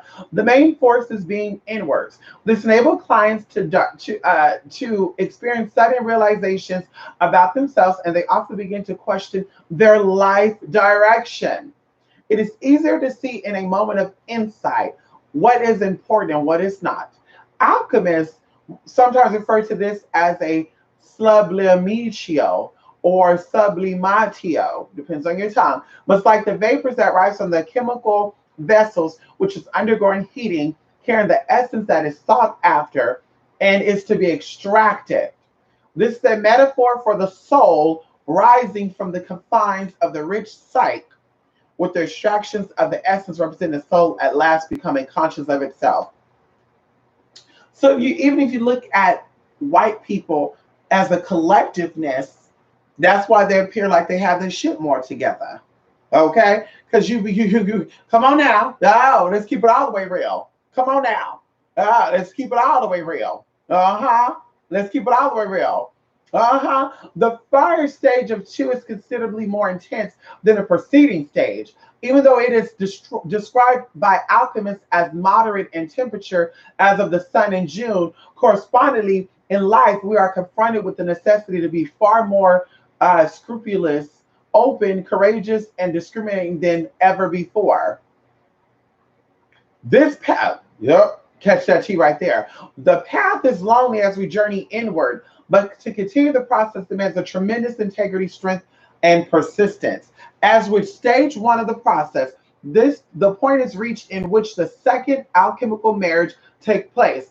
Here's the enema corresponding to the moon woman, an object of romantic love. This is the goal of eros, not sex. Remember, y'all know the adult website called Eros? See, prostitutes try to post up on there. Fuck you, niggas. Prostitute ass. Get about the Eros, bitch. Go to the corner. You're a prostitute, bitch. Go to the track. Get the fuck up off of there. A classical example of Helen of Troy. Okay, anyway, honey. Following the intermarriage, a second rebirth of the lunar child takes place. The baby child representing the newly acquired state of consciousness. It is particularly fragile and innocent, reflecting the purely receptive state that the consciousness have reached. The sense of self now identifies with the soul nature. Stage 3, also known as centronitas or citronatus. Hey, I'm trying to say it in Yahweh, layman's term. Or the yellowing. Alchemists refer to citronitas or citronatus as the stage of the sign. Come on in here. The yellow kids. Who's yellow out there? Can you please come on in here? I can name a few. You got Hispanics that are yellow. You got Asian folks that are yellow. Can we talk about that for a minute, honey? How? Or the dawning of the solar light, inherited in our being. Now, the light is no longer reflective as in the lunar or the soul light. Because, see, the first stage is soul light. The second stage is lunar light. Now we're talking about solar light. Come on in here. So you're not ready for that. You're not ready for that. You're not ready for that shit right there, honey. It's nature. See, right here, see, the alchemists talk about when you die, you go into the darkness. You don't go into the light. Because the light is realization, and this is why they have the moon. See, this is breaking it down. This is why the moon is there, and it's used to catch your ass when you die. So go into the light, Caroline, so you can cycle your ass right back on through. You're supposed to go out through the dark, through the first stage of alchemy, bitch, the black. Talk about she's a black witch. Talk about when you die, go to the light. Yeah, you really are, bitch. Yeah, sure you are. Yeah, but you sound pretty light and white to me. You sound like a white witch to me trying to be black, honey. That's what it sounds like to me. Magically speaking, you sound like a white witch trying to be a black witch. You get it, like black witch, I'm a black magi. Because you're hateful, girl, you're not black. Stop it. You don't do black magic, honey. Anywho, the light is as great and strong as the calcining fire. It is sometimes referred to as the original light, or the light that is pure, creative, and intelligent. Hello. People say that Asian people are intelligent people. Racism, there you go. Bitch, a lot of people are intelligent. Try them if you want to. Some alchemical texts describe it as the divine intellect, as distinct from the human and mental intellect. Come on here. It is said that the only true knowledge is revealed to us when the light becomes conscious within us. So the yellowing deals with the conscious within us. We're not just thinking it. See, the first stage deals with rawness. It's formless. It's just there. The whiting deals with, oh shit, you're now becoming aware. But the yellowing actually takes that and pulls it within. Come on in here. So you're not ready for that. You're not ready for that. You're not ready for that right there, honey. You're not ready for that. Shit. Okay. So stage 3 begins with the yellow death. There is a dying away of the lunar light to the point of complete darkness, which is in fact the black light. A light so bright that we cannot see it, as our inner sight is veiled and appears as darkness.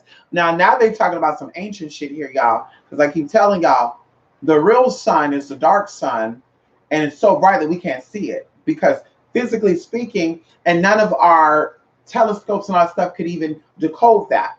Because we're not even in that process yet as far as civilization go anyway. We're not even on that process. We're coming up out of the blackening going into the whitening. But we have not even touched the yellowing. How? Come on in here. That's when you start to see things for what it is. That's the process of revelation.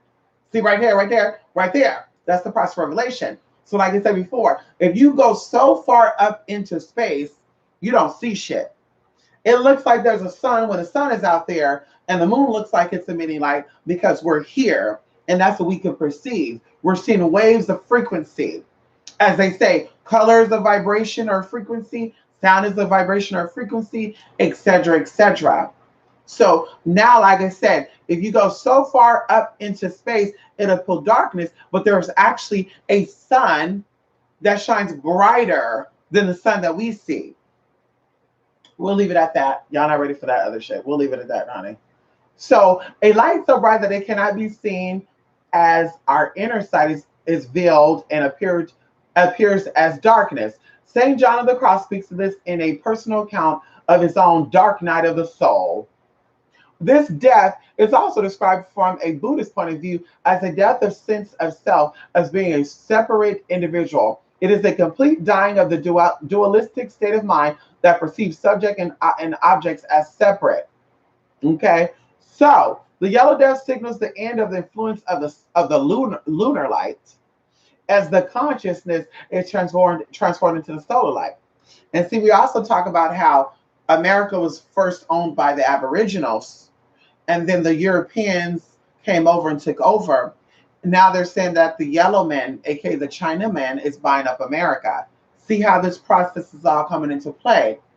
But once again, nothing is doing under the sun. And for those who know esoteric information, or those who are the occult, bitch, you know what you know. And you're not going to be so stuck on, like I said, the gender shit, the race shit, or the sexual shit. You're not going to worry about that shit, girl. That shit don't mean shit anyway. When you die, bitch, you can't take your pussy with you. Go, come on in here. You can't, come on in here. I want to know. Can y'all please tell me when the spirit come back for you people that see these spirits and shit? Ask them, do your vagina still works in the spirit realm as it did over here? I'll wait, bitch. I'll wait, honey. Oh, shit. Further description of this stage becomes too metaphysically to be relevant, and so we must proceed to description of the third alchemical marriage. Purification at this stage focuses on the removal of the watery elements. And that also goes into black people being really, really emotional, white people being emotional, more emotional than they are. And then now the yellow people are kind of paying attention and saying, y'all need to have substance. Wake up. Stop being a weak motherfucker. Come on in here. Oh, shit. Y'all not ready for that? Y'all not ready for that? The alchemical object of spiritual love. This love is devotional in nature. One example of this world would be Dante's Beatrice, who leads the poet on the spheres of paradise and the marvels of heavenly love. The corresponding animus figure appears as a spiritual guide, the professor, clergyman, guru, who is also seen as an elevated and spiritualized. The rebirth is in the term of the birth of the solar consciousness. Since stage 3 has moved clear into the mystical realms, it seems pointless to try to seek, for example, from the psychotherapeutic setting. We're going to keep it moving forward. The fourth stage is the reddening. Oh, we still got time to go. Oh, we still got some time to go here, baby. We still got some time to go here. I know you got black folks that are red-skinned.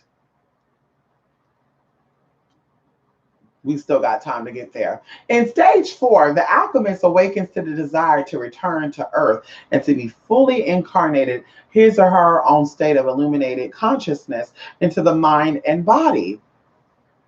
For all you occultist people out there. To achieve this, a purifying fourth fire, burning and vehement as a fusion, must be used to bring about a new coagulation of spirit and matter. The culmination of stage three leaves the alchemist completely free in state of pure spirit, pure intelligence, beyond space, time, and form, but without a consciousness. One mind, one God, one currency. Come on in here. One religion. Come on in here, Jesus.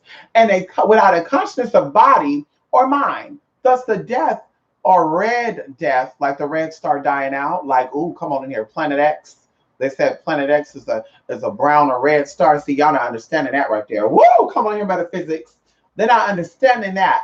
At the start of stage four, involves the death of freedom inherited or inherits in this state, and the death of the conscious state of pure spirit. See, he, ooh, ooh, ooh. Nobody want to talk about Planet X until we are supposed to be awakening and becoming godlike beings. See, metaphysically speaking, Planet X and the second sun they speak about is actually them subliminally telling you that there's no real such thing as being freed. You're going to only think you're being freed, but your ass come right back down here, bitch. You're coming back on down here, honey. You're going to be right back incarnated here, and you're going to be doing the same shit over and over again. Because after the reddening state, there's supposed to be a whole nother state coming along. See right there. You're not ready for that. It's just, it's four known states. There's more states than just this. But see, this is where your mind is going to keep you. This is where your body's going to keep you. So the death of freedom inherits of this state and death of the conscious state of pure spirit, pure intelligence, as an individual soul that desires to be embodied without the sense of separation from its original pure state. It is only when the soul is finally incarnated in the mind and body psyche that it can realize a state of spiritual completeness. Heaven and earth and the alchemists are now united. Come on in here. So we talk about the rapture in biblical texts. We talk about the rapture. Y'all not ready for that. Y'all keep wishing, hold, we in the last days. Keep wishing and praying, bitch. You're not that smart. You're not that advanced. Humans are not that advanced to be anywhere in no damn last days, honey. The state of consciousness right now, honey, I don't think any higher being wants you around them. Bitch. No tea, no shade. Girl, bye. You got a lot to learn. Furthermore, the process is incomplete and inherently unstable at the end of the stage three. At the end of stage three, as there is no body or psyche, there is no body or psyche as a vehicle to incarnate into, and the mind and body will suffer the fate of eventually regression backwards towards its original impure leaden state. See right here? See right here? See. We fell from grace in this step right here. We fell from grace. See right here? We fell from grace. I want you to understand this. We fell from grace, copper tone people. We fell from grace. See right here? This is see right here. See, it's telling you what's going on. See, it's telling you that what you have going on in this world is much deeper and more powerful than the white supremacy. It's beyond. It's beyond that. Bitch, everything is acquired through the Most High. But I want to leave y'all with one last thing, honey. Let's get into it. One last motherfucking thing, honey. Y'all kept me too motherfucking long today. But it's okay, bitch, because we got time to motherfucking play. Okay.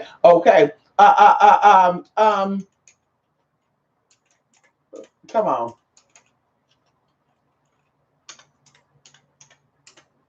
I don't think y'all ready for this. I don't think y'all ready for this, honey. I don't think y'all ready for this, honey. You ready?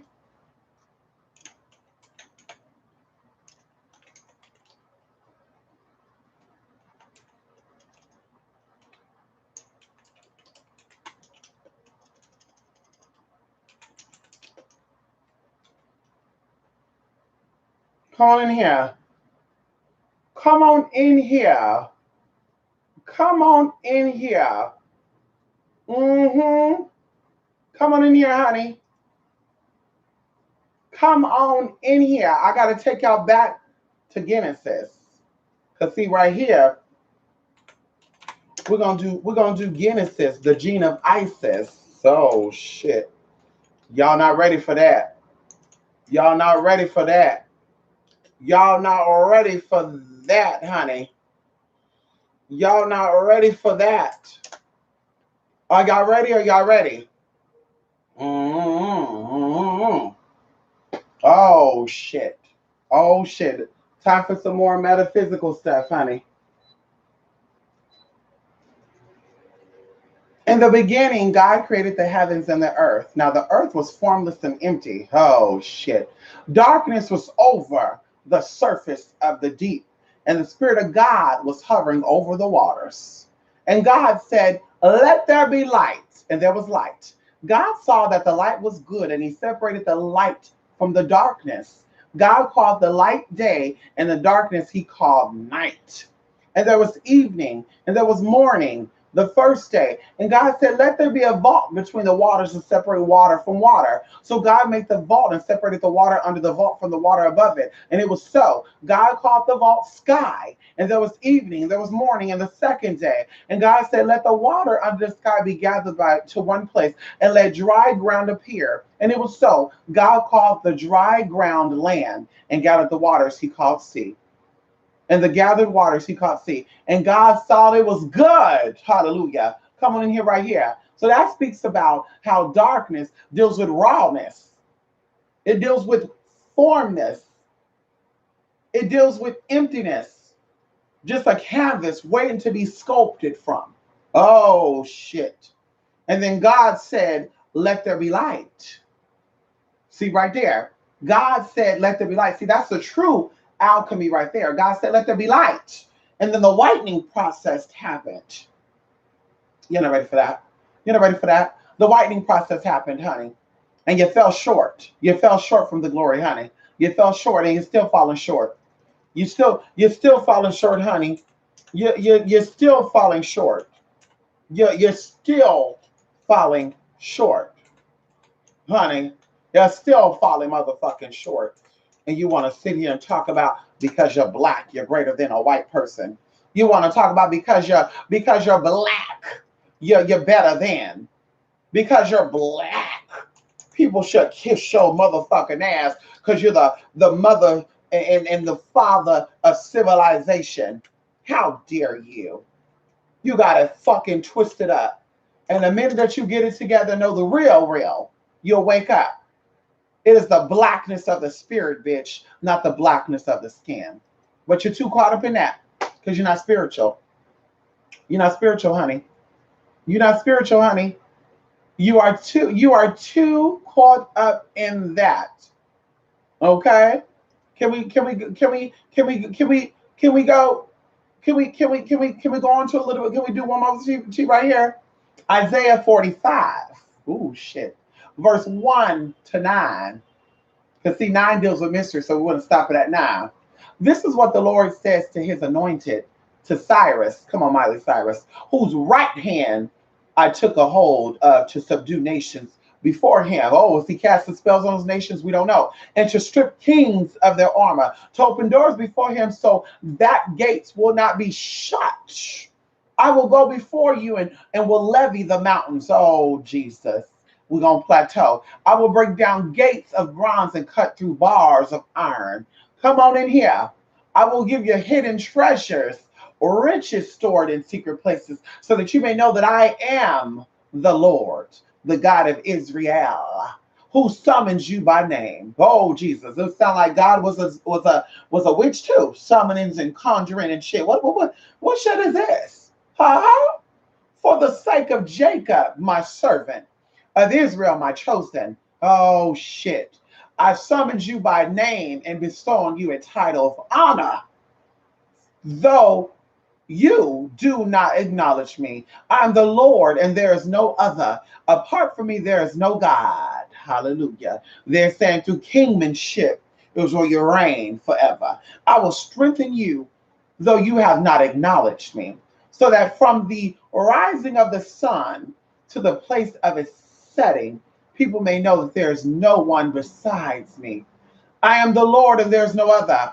I form the light and create darkness. I bring prosperity and create disaster. The Lord do all these things. You heavens above, rain down my righteousness. Let the clouds show it down. Let the earth open wide.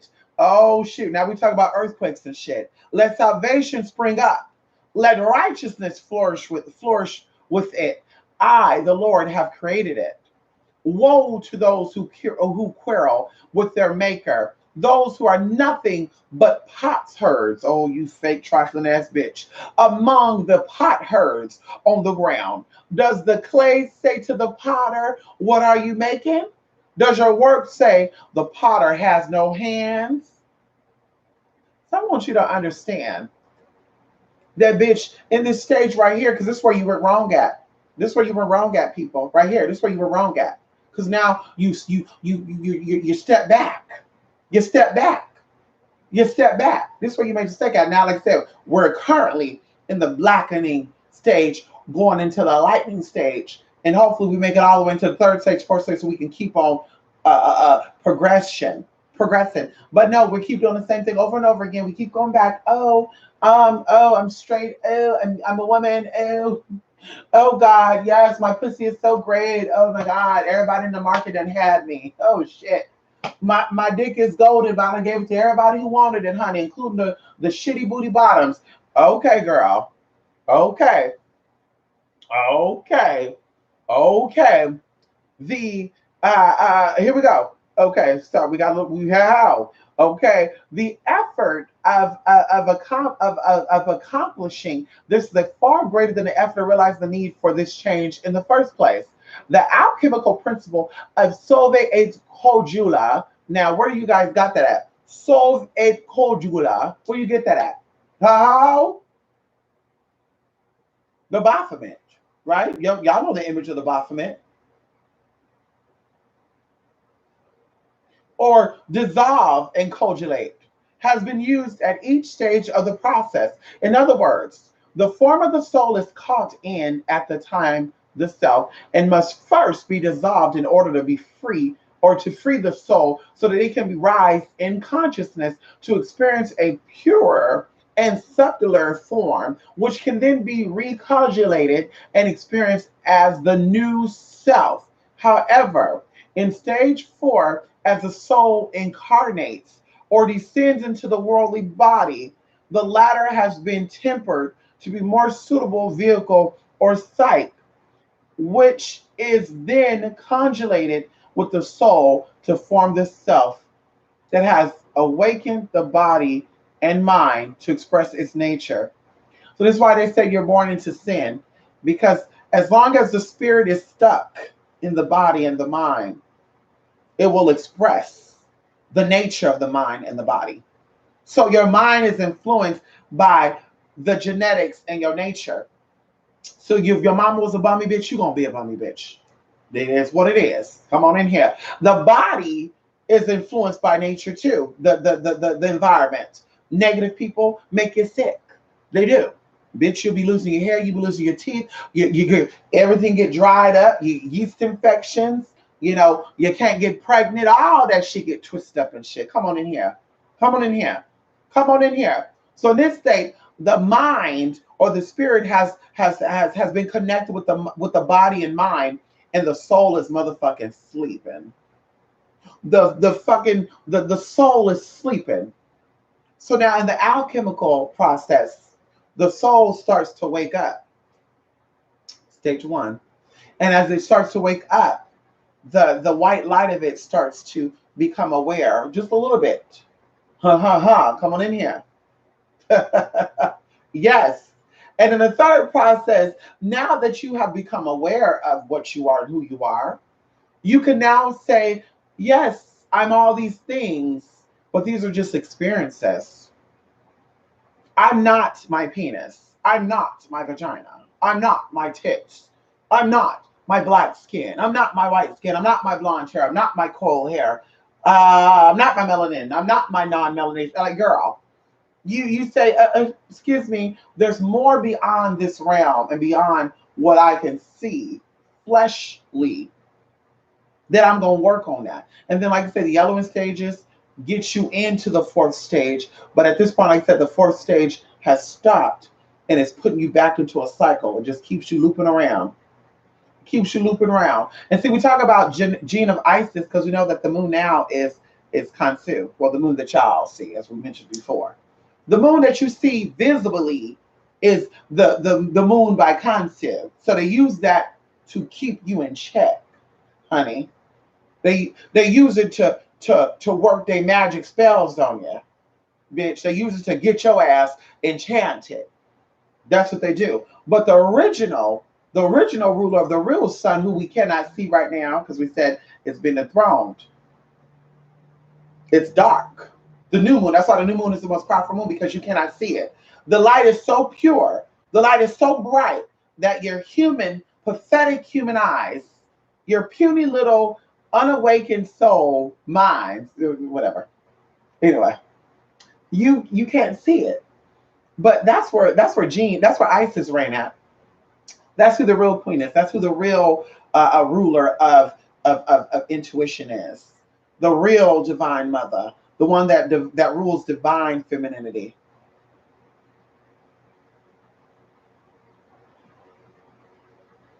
I think we're gonna leave that right there because we can keep this video going for hours and hours and hours. It's 11:20. I was supposed to come here for an hour, keep it moving, but it's okay. It's 11:20. I gotta go. Okay, let me see what's up in here, honey, before I go, honey. Get into the real alchemical stuff, honey. If you're not, I'm an alchemist. Yeah. Okay, girl. Yeah. Yeah, honey. Okay. Work it out. Come on in here. Come on here, Grand Madam. Thank you. Thank you, Grand Madam. Come on in here. You saw my girl seven shooter. Oh, Afro, what was she doing over there, Grand Madam? Grand Madam, so nasty. Ah, Mystic, would you recommend a home remedy for removing facial hair? I don't like body hair other than on my head. Well, I use Veet on my body hair, and there's also a cream called Eflora. It's called Eflora. And Eflora actually kills the enzymes that your hair needs to grow. Also, oh shit, I won't get into that. But yes, so also electrolysis, laser J, laser works, electrolysis work. Laser is not permanent. It will get most of it under control, but electrolysis is permanent. It does take a little more time, but yes. So like I said, if you're not into that, get you some Veet. Yes, I use the one that's infused with cocoa butter. You put it on your spot. You don't rub it in. You put one layer on. Let it sit for about 2 or 3 minutes. Unless you got real kinky body hair, it says up to 10 minutes. The lighter your hair is, the shorter the time, bitch. 2 minutes, I'm good. Longer than 2 minutes, bitch, I'm getting burnt up, and it's horrible. Yeah, I put Vita between my ass one time, honey, and it burnt me, bitch. Every time I got ready to twerk or bend over, I was like, ah! Then somebody was like, damn, they laid it on you. I said, no, bitch, I beat it. I beat it my ass, bro. That shit burnt me up, nigga. Okay. Nigga. Anyway, so yes, honey. You learned the alchemical stages in chemistry class and didn't realize it. To say you're an alchemist, to say you're a chemist, and say you're a chemist means you're able to change things and you're able to change your circumstances. And when we say that, you're able to move beyond the physical stuff. And as we said, the part of spiritual alchemy is destroying your ego. This whole I'm prettier, I'm light, I'm wealthy, that's your ego talking, because you can't take none of that with you. You can take the fact that you're pretty with you. You can take the fact that you're light skinned with you. You can take the fact that you're wealthy. Oh, we'll leave that alone. You can't take that with you, honey. So learn something today. Learn something today, bitch. Learn something today. Okay, come on in here. Come on in here. Yes, to get to the root of the problem. Come on, Grand Madam. Oh shit, come on, Grand Madam. We gotta do it. We gotta do it. So like the colors of the medicine wheel. Yes, honey, come on here. Come on here. Come on in here, Jay. So much is resonating. You better wake up. You better wake up. If you don't wake up, they're gonna keep you asleep. If you don't seek things that are gonna fulfill you and ultimately awaken you, then you're going to stay asleep. I don't like being comfortable. And I know this sounds crazy, but I don't. It is in uncomfortability. It is in um, not really feeling like you fit in that real spiritual growth take place. And unfortunately, people, spiritually speaking, seek after things that make them feel good and comfortable. They don't like things that's going to challenge their mentality or going to challenge their beliefs. I love a challenge. And that's the I know the difference between debating and arguing. I won't argue because arguing is pointless. Arguing is trying to convince people to see it the way you see it. Debating is landing on the line of your experience, your perception, and keeping it moving. That's what that is. But like I said, I will debate, but I won't argue. A lot of people are into arguing. That's why I don't really have a conversation with people because I'm not going to sit here and argue.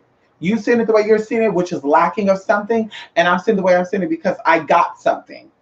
And like I said, I don't know it all, but I know enough. So going into that, some people, like I said, they gravitate to things that make them feel comfortable. Well, I'm sick and this person's sick, so I'm going to stay with them. And I'm not going to deal with the spiritualist that's going to call out my sickness. Because see, there's no difference when you go to the doctor, and that's why a lot of people are afraid to go to the doctor. See, we don't talk about that neither. Oh, come on in here, spirit. A lot of people are afraid to go to the doctor because they're afraid that the doctor is going to reveal things to them that it's fear. Like, oh shit, the doctor tell me I have cancer. Oh, that. So I'd rather not go to the doctor because if I am sick, I don't want to know. So the same thing with people going into spirituality. They don't want to see these metaphysicians or these spiritualists because they don't want to be shown their ugliness. Girl, this is why you have problems with your man, because when he call you for money, you give it to him. You don't challenge him. This is why you have problems with keeping friends and having friendship, because you're a pushover. You let them run over you and you kiss their ass. This is why you have problems getting a job or being promoted in your place of business, because you're an ass kisser. Can we talk about that for a minute? This is why you have a problem finding a man, because you're too codependent. They don't like that. Men or women who are really there. You don't like being, oh, hey, ooh, baby, who can I come and see? Ooh, girl, nobody who's healthy don't like that. And it's not that they're pushing themselves away from you. Bitch, excuse me. Like, no, you're needy. You're too emotionally needy. And like I said, people don't like that. They don't like to be told the truth. People got work done with me. And that's why I said I like to work with people that are in the process of changing or that is already there. They just need a little bit of two. Because when they're completely down there and they're trying to come up, or they think they want to change, they get offended when you say shit. Oh, were you talking about me when you said that I'm dealing with this man for 7 years and I was stupid? What? How dare you call me stupid? Will you come from me when you said that I needed love and I wasn't from love and that I need God? Oh my God, I'm so offended. I'm so offended. And it's like, what? You're offended by me telling you what you need to change to make yourself better, but you're not offended by this man who have disrespected you on many levels, violate your yoni. You let this man take his nasty pole, who's been in everybody around the block and city, just stick it inside of your sacred body, your sacred yoni. But you're not offended by that. But you're offended at someone like me who don't give a fuck about your pussy, who don't give a fuck about your penis, who don't give a fuck about any of that you got going on. Telling you, sis, if you want to get somewhere spiritually, you need to cut that shit off. Because on the other side, there's going to be bigger and better dick over there. On the other side, there's going to be bigger and better things to do. Things that you can't even think about right now, girl. Like right now, you can't see it because you're not there. But like I said, I'm amazed by life because things that I'm experiencing now, I never thought was possible. Like things that I'm seeing, things I've experienced, and I'm still experiencing. I'm like, oh my God, I've never thought about this. And I think about that. And it reminds me of like a song. Never knew a love like this before. But anyway, so yes, honey, that's what it's about. Being comfortable will keep you stuck. It will keep you stuck. And that's why a lot of people are also afraid of dying, because we've come too accustomed to TVs and too comfortable with men and women and cars and jewelry, you know. So we're like, oh my God, I don't want to die because I got to say goodbye to all this. Sister, brother, there's bigger, better things on the other side. On the other side. Trust me when I tell you, beyond that you can even imagine. But you want to stay here because you're comfortable in your lower self. You want to stay here because you're comfortable and you don't want to change. And as I said, you can't make people do things they don't want to do. And as I said, I'm not going to beat people up spiritually. I'm not going to, I'm not going to do that. If you don't see it for yourself and I'm giving you advice and you're offended by that, we're going to keep it moving. As one of my people out there connected me with someone, and there's no tea, no shade with this person, but no, not the person who connected me, but the person that they brought to me.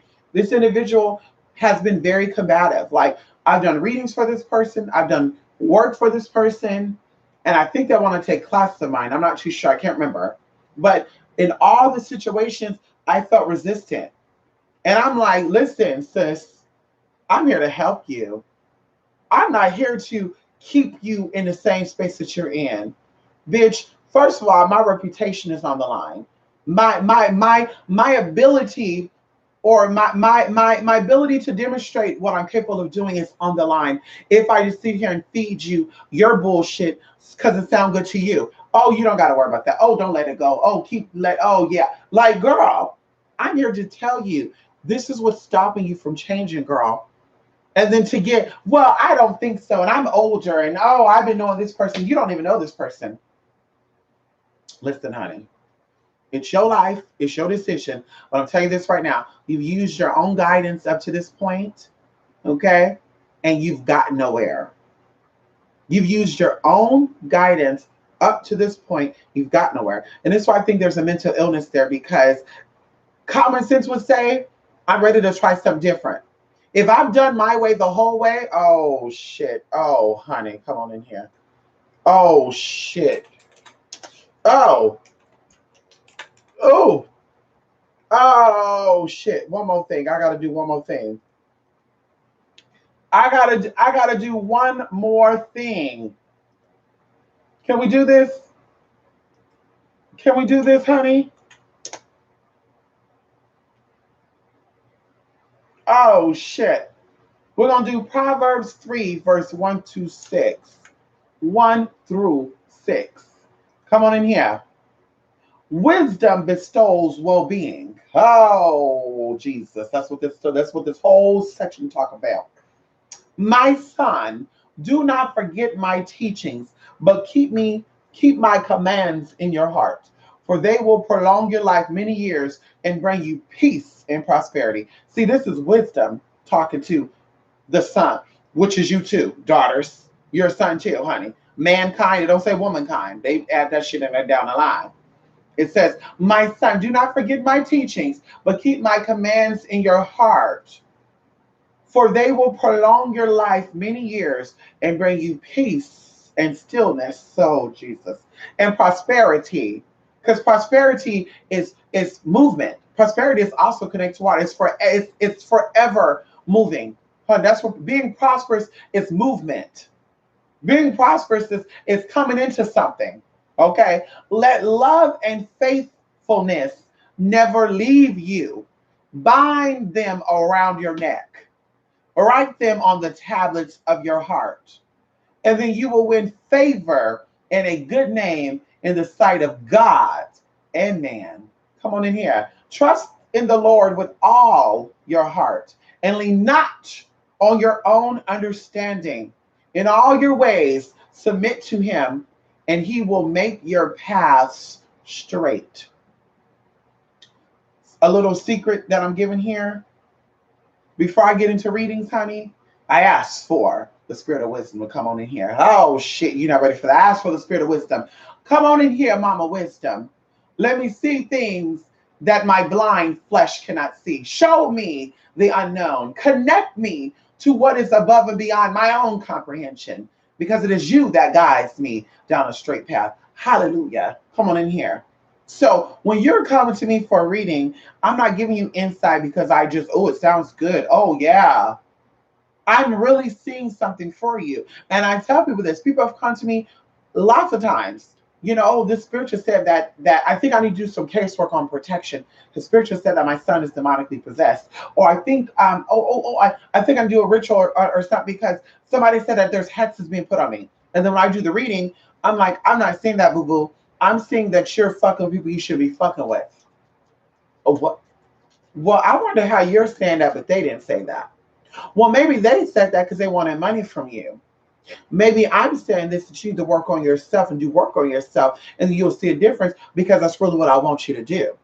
Because it was about the money for me. I would say, yeah, someone put a curse on you. Oh, yeah, it's a bad hex. Oh, we got to do a real big cleanse. I need $3,000. Oh, fuck. Now it's 9,000. Oh, shit. Spirit said 20,000. And if you don't, you're going to die. Learn something from that today, girl.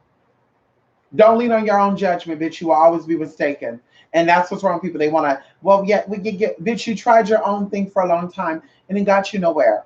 It got you 7 kids without a damn father in its life. It got you multiple STDs and HIV and shit, if that's your T. It's gotten you sleeping in your car. It's had you sleeping on people's couches. Like, really, for real, for real. Like, wake up. Now it's time for you to sit back and say, please speak to me. Please speak to my heart. Please give me the answers that I'm seeking, universe. The answers that I cannot understand. Now give me the spirit of understanding so I can see what I need to see. And bitch, it'll all be so clear to you. But you're too busy. I don't really care about that. I just need that. I need dick right now. I need pussy. Oh, I'm so horny. I got it. Oh, I gotta have it. I need friends because I feel horrible. I will hate to I will if you need friends in your life like that, I will hate to see you exiting out. Cause you girl, you're not gonna be ready for that. You're not gonna be ready for that at all. At all. You're not gonna be ready for that at all, honey. You're gonna be on the deathbed, bitch, and you're gonna be holding on. Oh my God, what about my friends? And that's where the true tea come out. Because as a side note, my sister had many friends up until the point where she was getting sick and stuff. She had many friends. And some of her friends, her real friends, stuck around. They were visiting, they were calling. When I would see them, they would ask and this and that, and all this other good stuff. They stuck around. But when my sister was going through her last process, the last 9 months of her life, a lot of her so-called friends were nowhere to be found. They were too busy with work. They were too busy chasing dick. They were too busy worried about who's going to do their weave. They're too busy worried about who's going to do their contacts, their lashes, where they can buy their makeup at. If people, they're going to judge me because they don't think that, yeah, all the realness came out. And that's what I said about my sister being inspirational to me.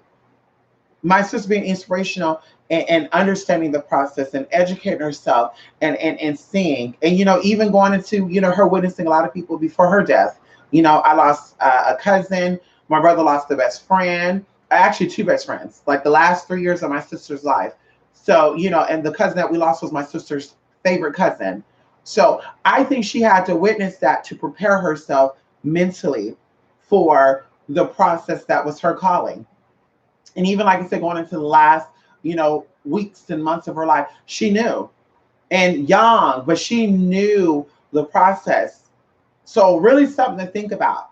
When you're at your worst, or what may appear as your worst, because dying is not the worst. But when you're at your worst, you will know who your real friends are because they will make themselves known. Like they will chase after you. You won't chase after them. And that's why I got so offended because when I took my little break, it wasn't me running from something. Like I needed to give myself a breather because I tell you guys, I do so much stuff that it becomes overwhelming to me, like mentally, physically, emotionally. Like, girl, like it'll pull out things in me that's not me. Like, girl. So I needed that time to step back and to focus on the work that was at hand because I was doing spiritual work for people. But one person in particular really, really upset at me. And I know that it's really, really there because I even reached out to this person a couple of days ago and they still have not responded. But this person in particular, I noticed that every time they needed someone to talk to, girl, I stayed up on the phone with them. Okay. I stayed up with them on the phone. We talked about a lot of stuff, things that really didn't even matter to me. But because I was a friend, I was there. When I took that absence, I probably heard from that person like twice, and I didn't know if they were even contacting me because I didn't get a phone call. I was getting messages on IG and I was getting text messages on my phone. Now you had two numbers, not just one number. So if you were really concerned about my well being and what I was doing, you should have been checking on me. But you had people that were not even close people to me or people that's outside of YouTube checking in.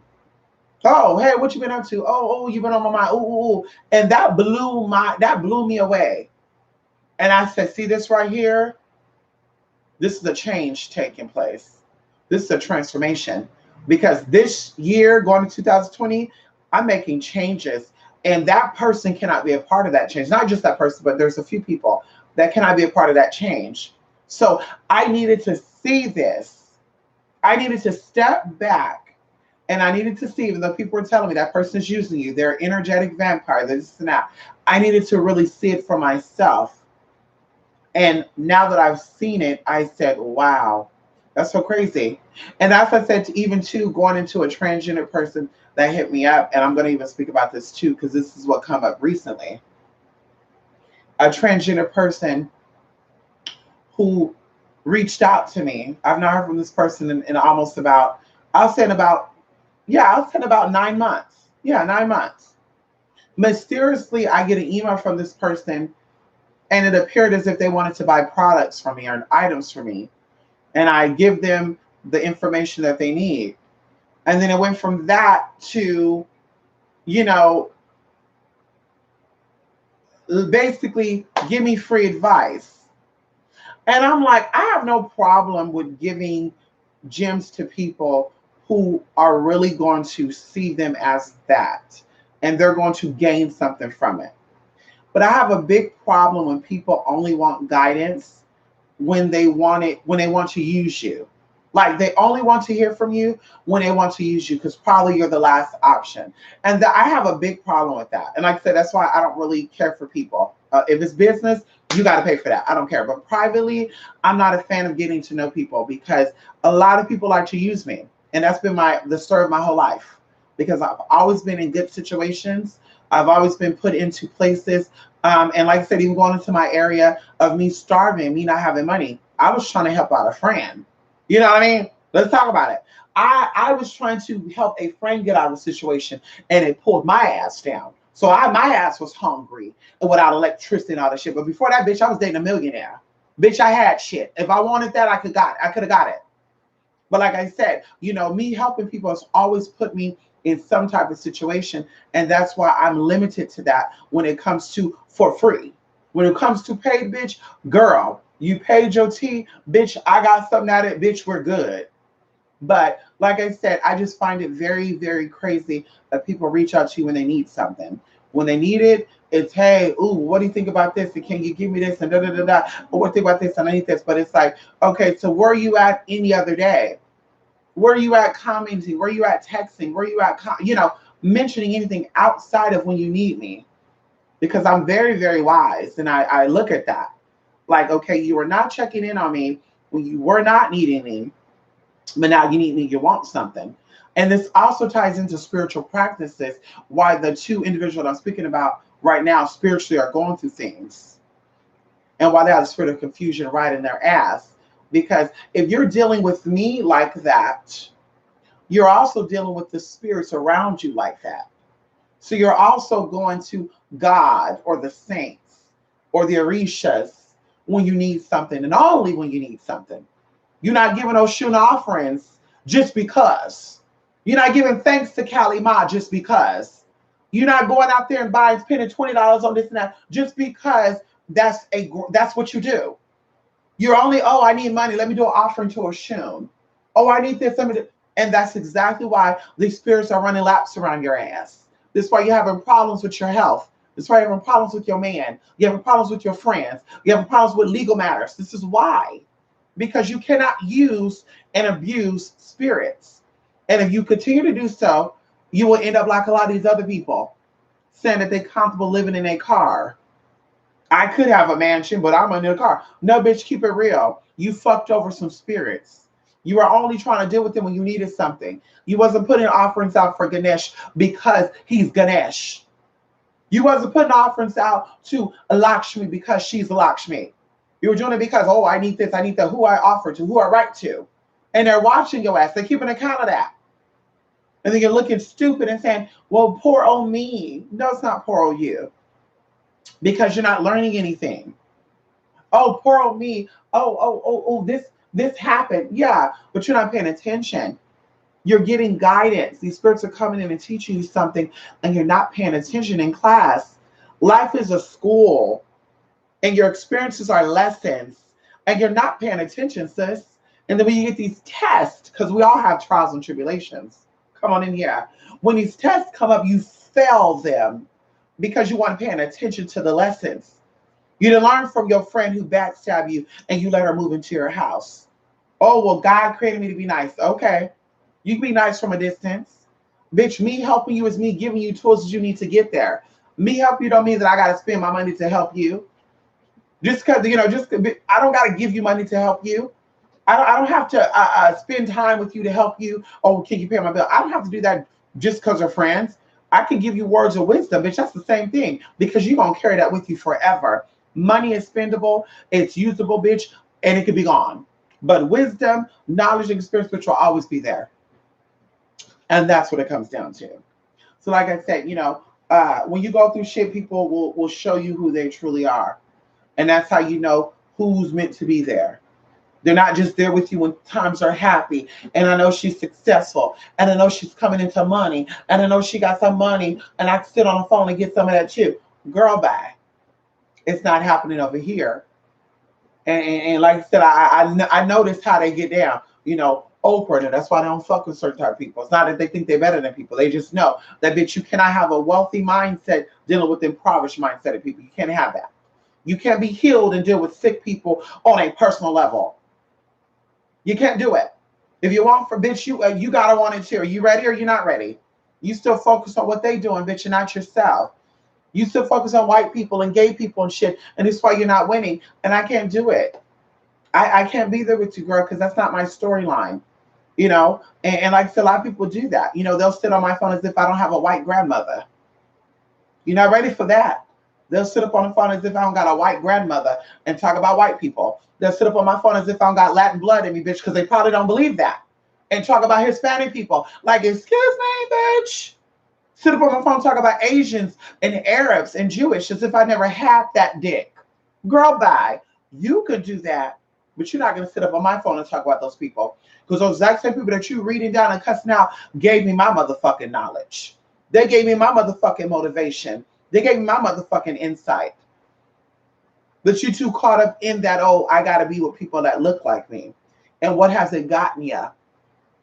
What hasn't it gotten you, sister and brother? What has it gotten you by only dealing with people that look like you? I mean, I'll wait. I'll wait. I'll wait. What has it gotten you? Where? Because I'm still looking, honey. Same philosophies, bitch, been going on since the 1950s, and I haven't seen no changes, honey. I'm seeing setbacks after setbacks after setbacks. Where's all this knowledge at and shit? Melanin power, magic and shit. Where at? Where at? Huh? Where at? They're taking your powers from you and using it against you. But it's yours though. It's yours though. It's like the axe that Thor has. Only someone of that caliber could use that motherfucking axe or hammer, whatever the fuck you got. That big ass hammer. That'd be the same thing. These motherfuckers coming in and stealing your magic. If it's not their magic, how can they steal your magic from you and use it against you when you're the rightful owner of that? That don't even sound right. That don't even sound right. That sounds stupid. That sounds like an excuse to me, sister. That sounds like an excuse. I can't make it because they got their foot on us. You know how they feel about people like us. I know I don't know. I don't think Oprah know neither. I don't think Gayle King know neither. I don't think Michelle Obama know about that neither, honey. No. Yeah. and all the other wealthy folks over. Come on in here. All these other successful black folks.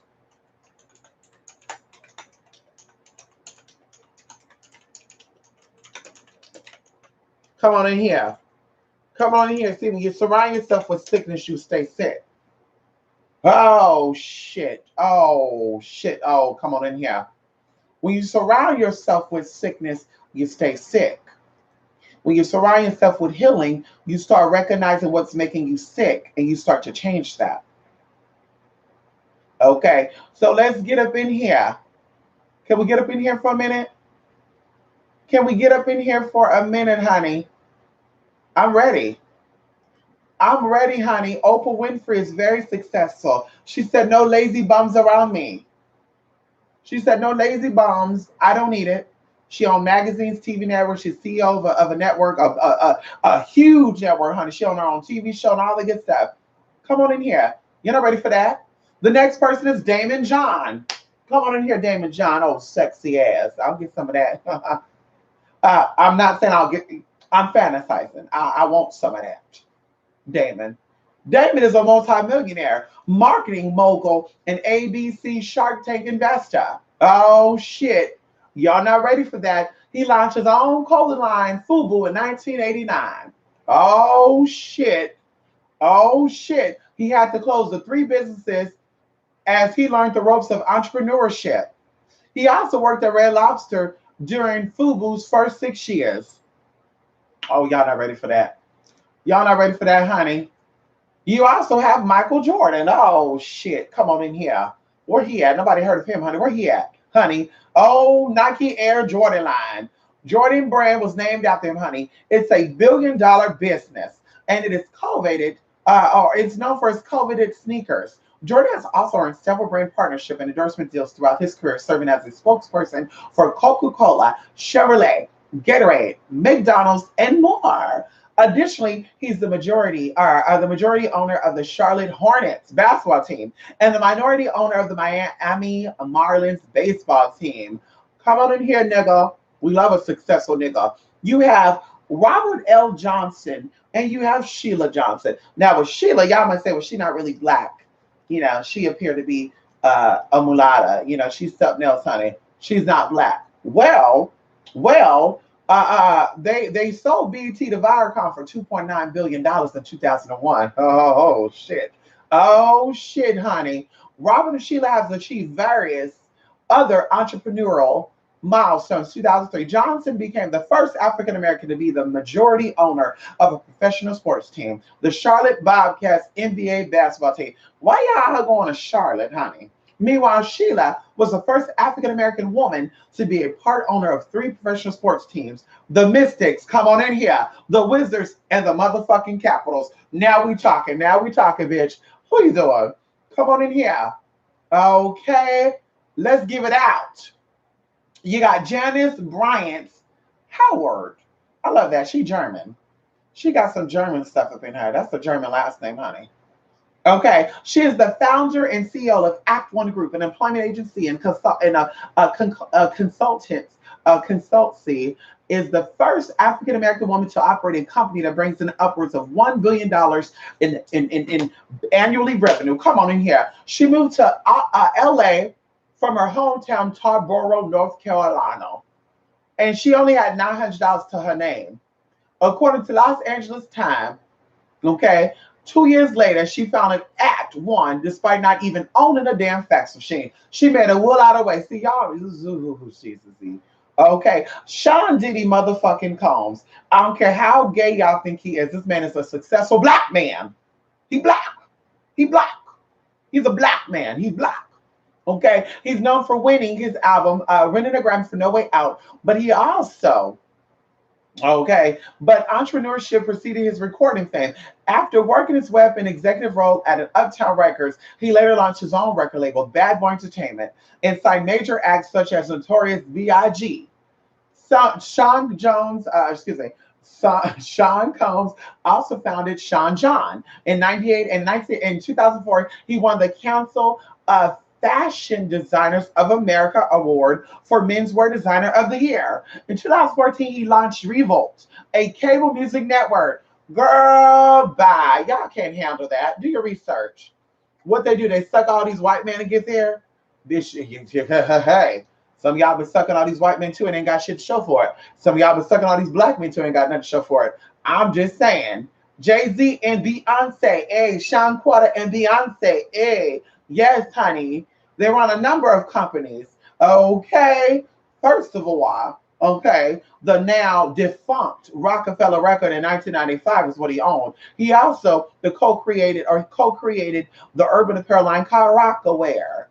Okay, the 4040 Club chain of restaurants, and later after serving as head of Def Jam Records, the Rock Nation label. He also founder of Tidal. He also co-owns with his wife. Oh, Beyonce owned Tidal too. Come on in, Beyonce. I'm not a businessman. I'm a business man. Jay-Z raps on a Kanye West Diamond of Sierra Leone remix. But just behind Diddy, Jay-Z has a net worth of approximately 810 million. Woo, I'll be so bored with that much money, y'all. I don't want to be wealthy like that. I'll be so bored, honey. I get bored with a little bit of chump change I get, bitch. I get bored. I will be just so bored with that, honey. You do anything you want and do what you want. That's a little boring, honey. Dr. Dre, also known as Andre Young, also known as Dr. Dre, parted with Jim Levine in 2008 to release Beats by Dre headsets. We're not getting inside a girl. He's a billionaire. Okay. Madam C.J. Walker, come on in here. Born Sarah Breed Love. Madam C.J. Walker, 1867 to 1919, became one of the first African American women to become a millionaire when she formed a business around it. Now, see, that's the CCC right there. Now y'all got to back up. This was a black woman who became a millionaire during the time where women couldn't even vote. Oh, shit. Come on in here. She became a millionaire when black women couldn't even vote. Jesus. And you think that your life is so, oh my God, I can never make it. You know, they don't like us black folks to survive, to strive. I want to ask Madam C.J. Walker. Maybe we'll do a little spirit thing for her. I want to ask Miss Madam C.J. Walker, honey. We know she got some Choctaw up in her. She got some Choctaw Indian up in her. We see it right there. She's a Choctaw Indian, honey. Ask her where she get her shit from. George Foreman, a boxer, formerly known boxer, honey. He earned the title of the oldest heavyweight champion in the world in 1994 at the age of 40 motherfucking 5. His nickname is Monk. He established a gym brand as well as started his own boxing promotional company. He also opened up a butcher shop. Good for you, honey. Yes. Okay. Now the list goes on. The list go on. Listen, there's a lot of successful black folks. I need y'all to get about that bullshit. Okay. Okay. Get about the bullshit, bitch. We don't care. Get about that. Okay. Anyway, I've been talking too much, y'all. Love Prophets. Come on, Melly, honey. You got yellow black folks too. I know that's why you sure do. Yes, you do. Grand Madam is yellow. Humble, thank you. It's 20. That's right. Oh shit. Oh shit. It's 2020. Oh shit. Y'all going to bed, honey? Oh shit. Y'all going to bed? Oh yes, I gotta go too. I've been watching your root chakra vids on Tantra Linkum. All is a purpose. It sure is, honey. I woke tomorrow at 1 p.m. Love this. Going to bed. See you later, honey. Thank you, honey. Namaste. Yes, honey. Thank you, thank you, thank you. We love Proverbs too. So 15 minutes is all you need. Yes, honey. Jaliel, come on in here, Jaliel. Well, listen, we just encouraging people to be consistent with what they do, and they'll see a change. Be consistent. Okay? And listen, y'all, I gotta go. I've been having this person on hold for 2 hours and they still on hold right now. They dedicated, honey. They still on hold, honey. They dedicated. Listen, education is so important. Knowledge is power. And please educate yourself on all that you do and all that you need to do. Don't let no one tell you how, when, and why. And when they do, you learn their motherfucking strategies. Because see, that's one thing too. Instead of you complaining about what they got going on or what they doing against you. Learn their ways, little girl. Learn their motherfucking ways. Now, instead, sit down and ask them, hey, can you show me with your business sense? How did you do that? Can you share with me? Why not? Do what they do. Walk like the Rome's. Like I said, the Satanists, they learned the Bible from front to back, honey. So a Christian can't use it against them. They said, oh, bitch, please. You ain't learning. Oh, shit. Ah, shubba. Ah, yes. Ah, ro, uba, honey. Uba, shooter. Yes, honey. Ah, goon, shoe. Ow, honey. Come on in here. Okay? Mm. Learn the ways. Oprah did it.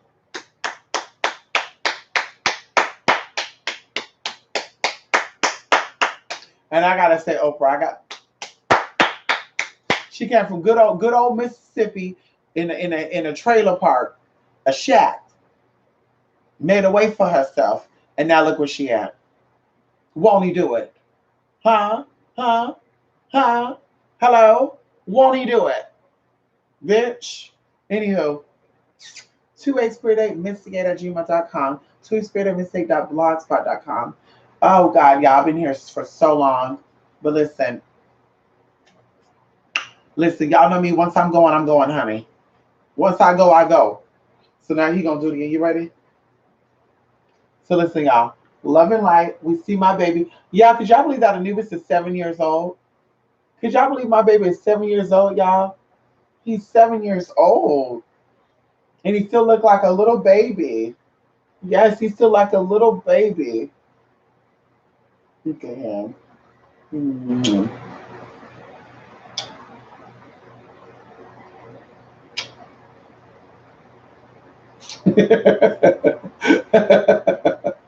Yeah, Anubis was not into that lovey-dovey stuff, honey. He was not into that lovey-dovey stuff. He's like, you don't gotta do that to me. Yes, honey. We're gonna get him a baby. He gonna have some babies. We're gonna get him a baby. He gonna have some babies, honey. What is that? Anyway, bye everybody. Thank y'all for stopping by here, honey. We'll see each other again, honey. Next video. Okay.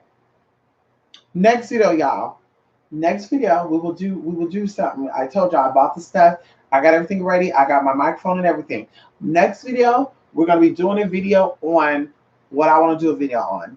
Healing, healing, healing, healing, healing, healing, healing, healing. Come on. Can y'all say that? Healing, healing, healing, healing. Hey, hey, hey.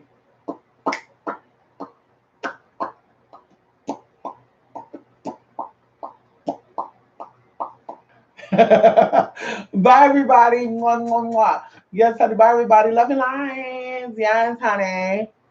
Mwah.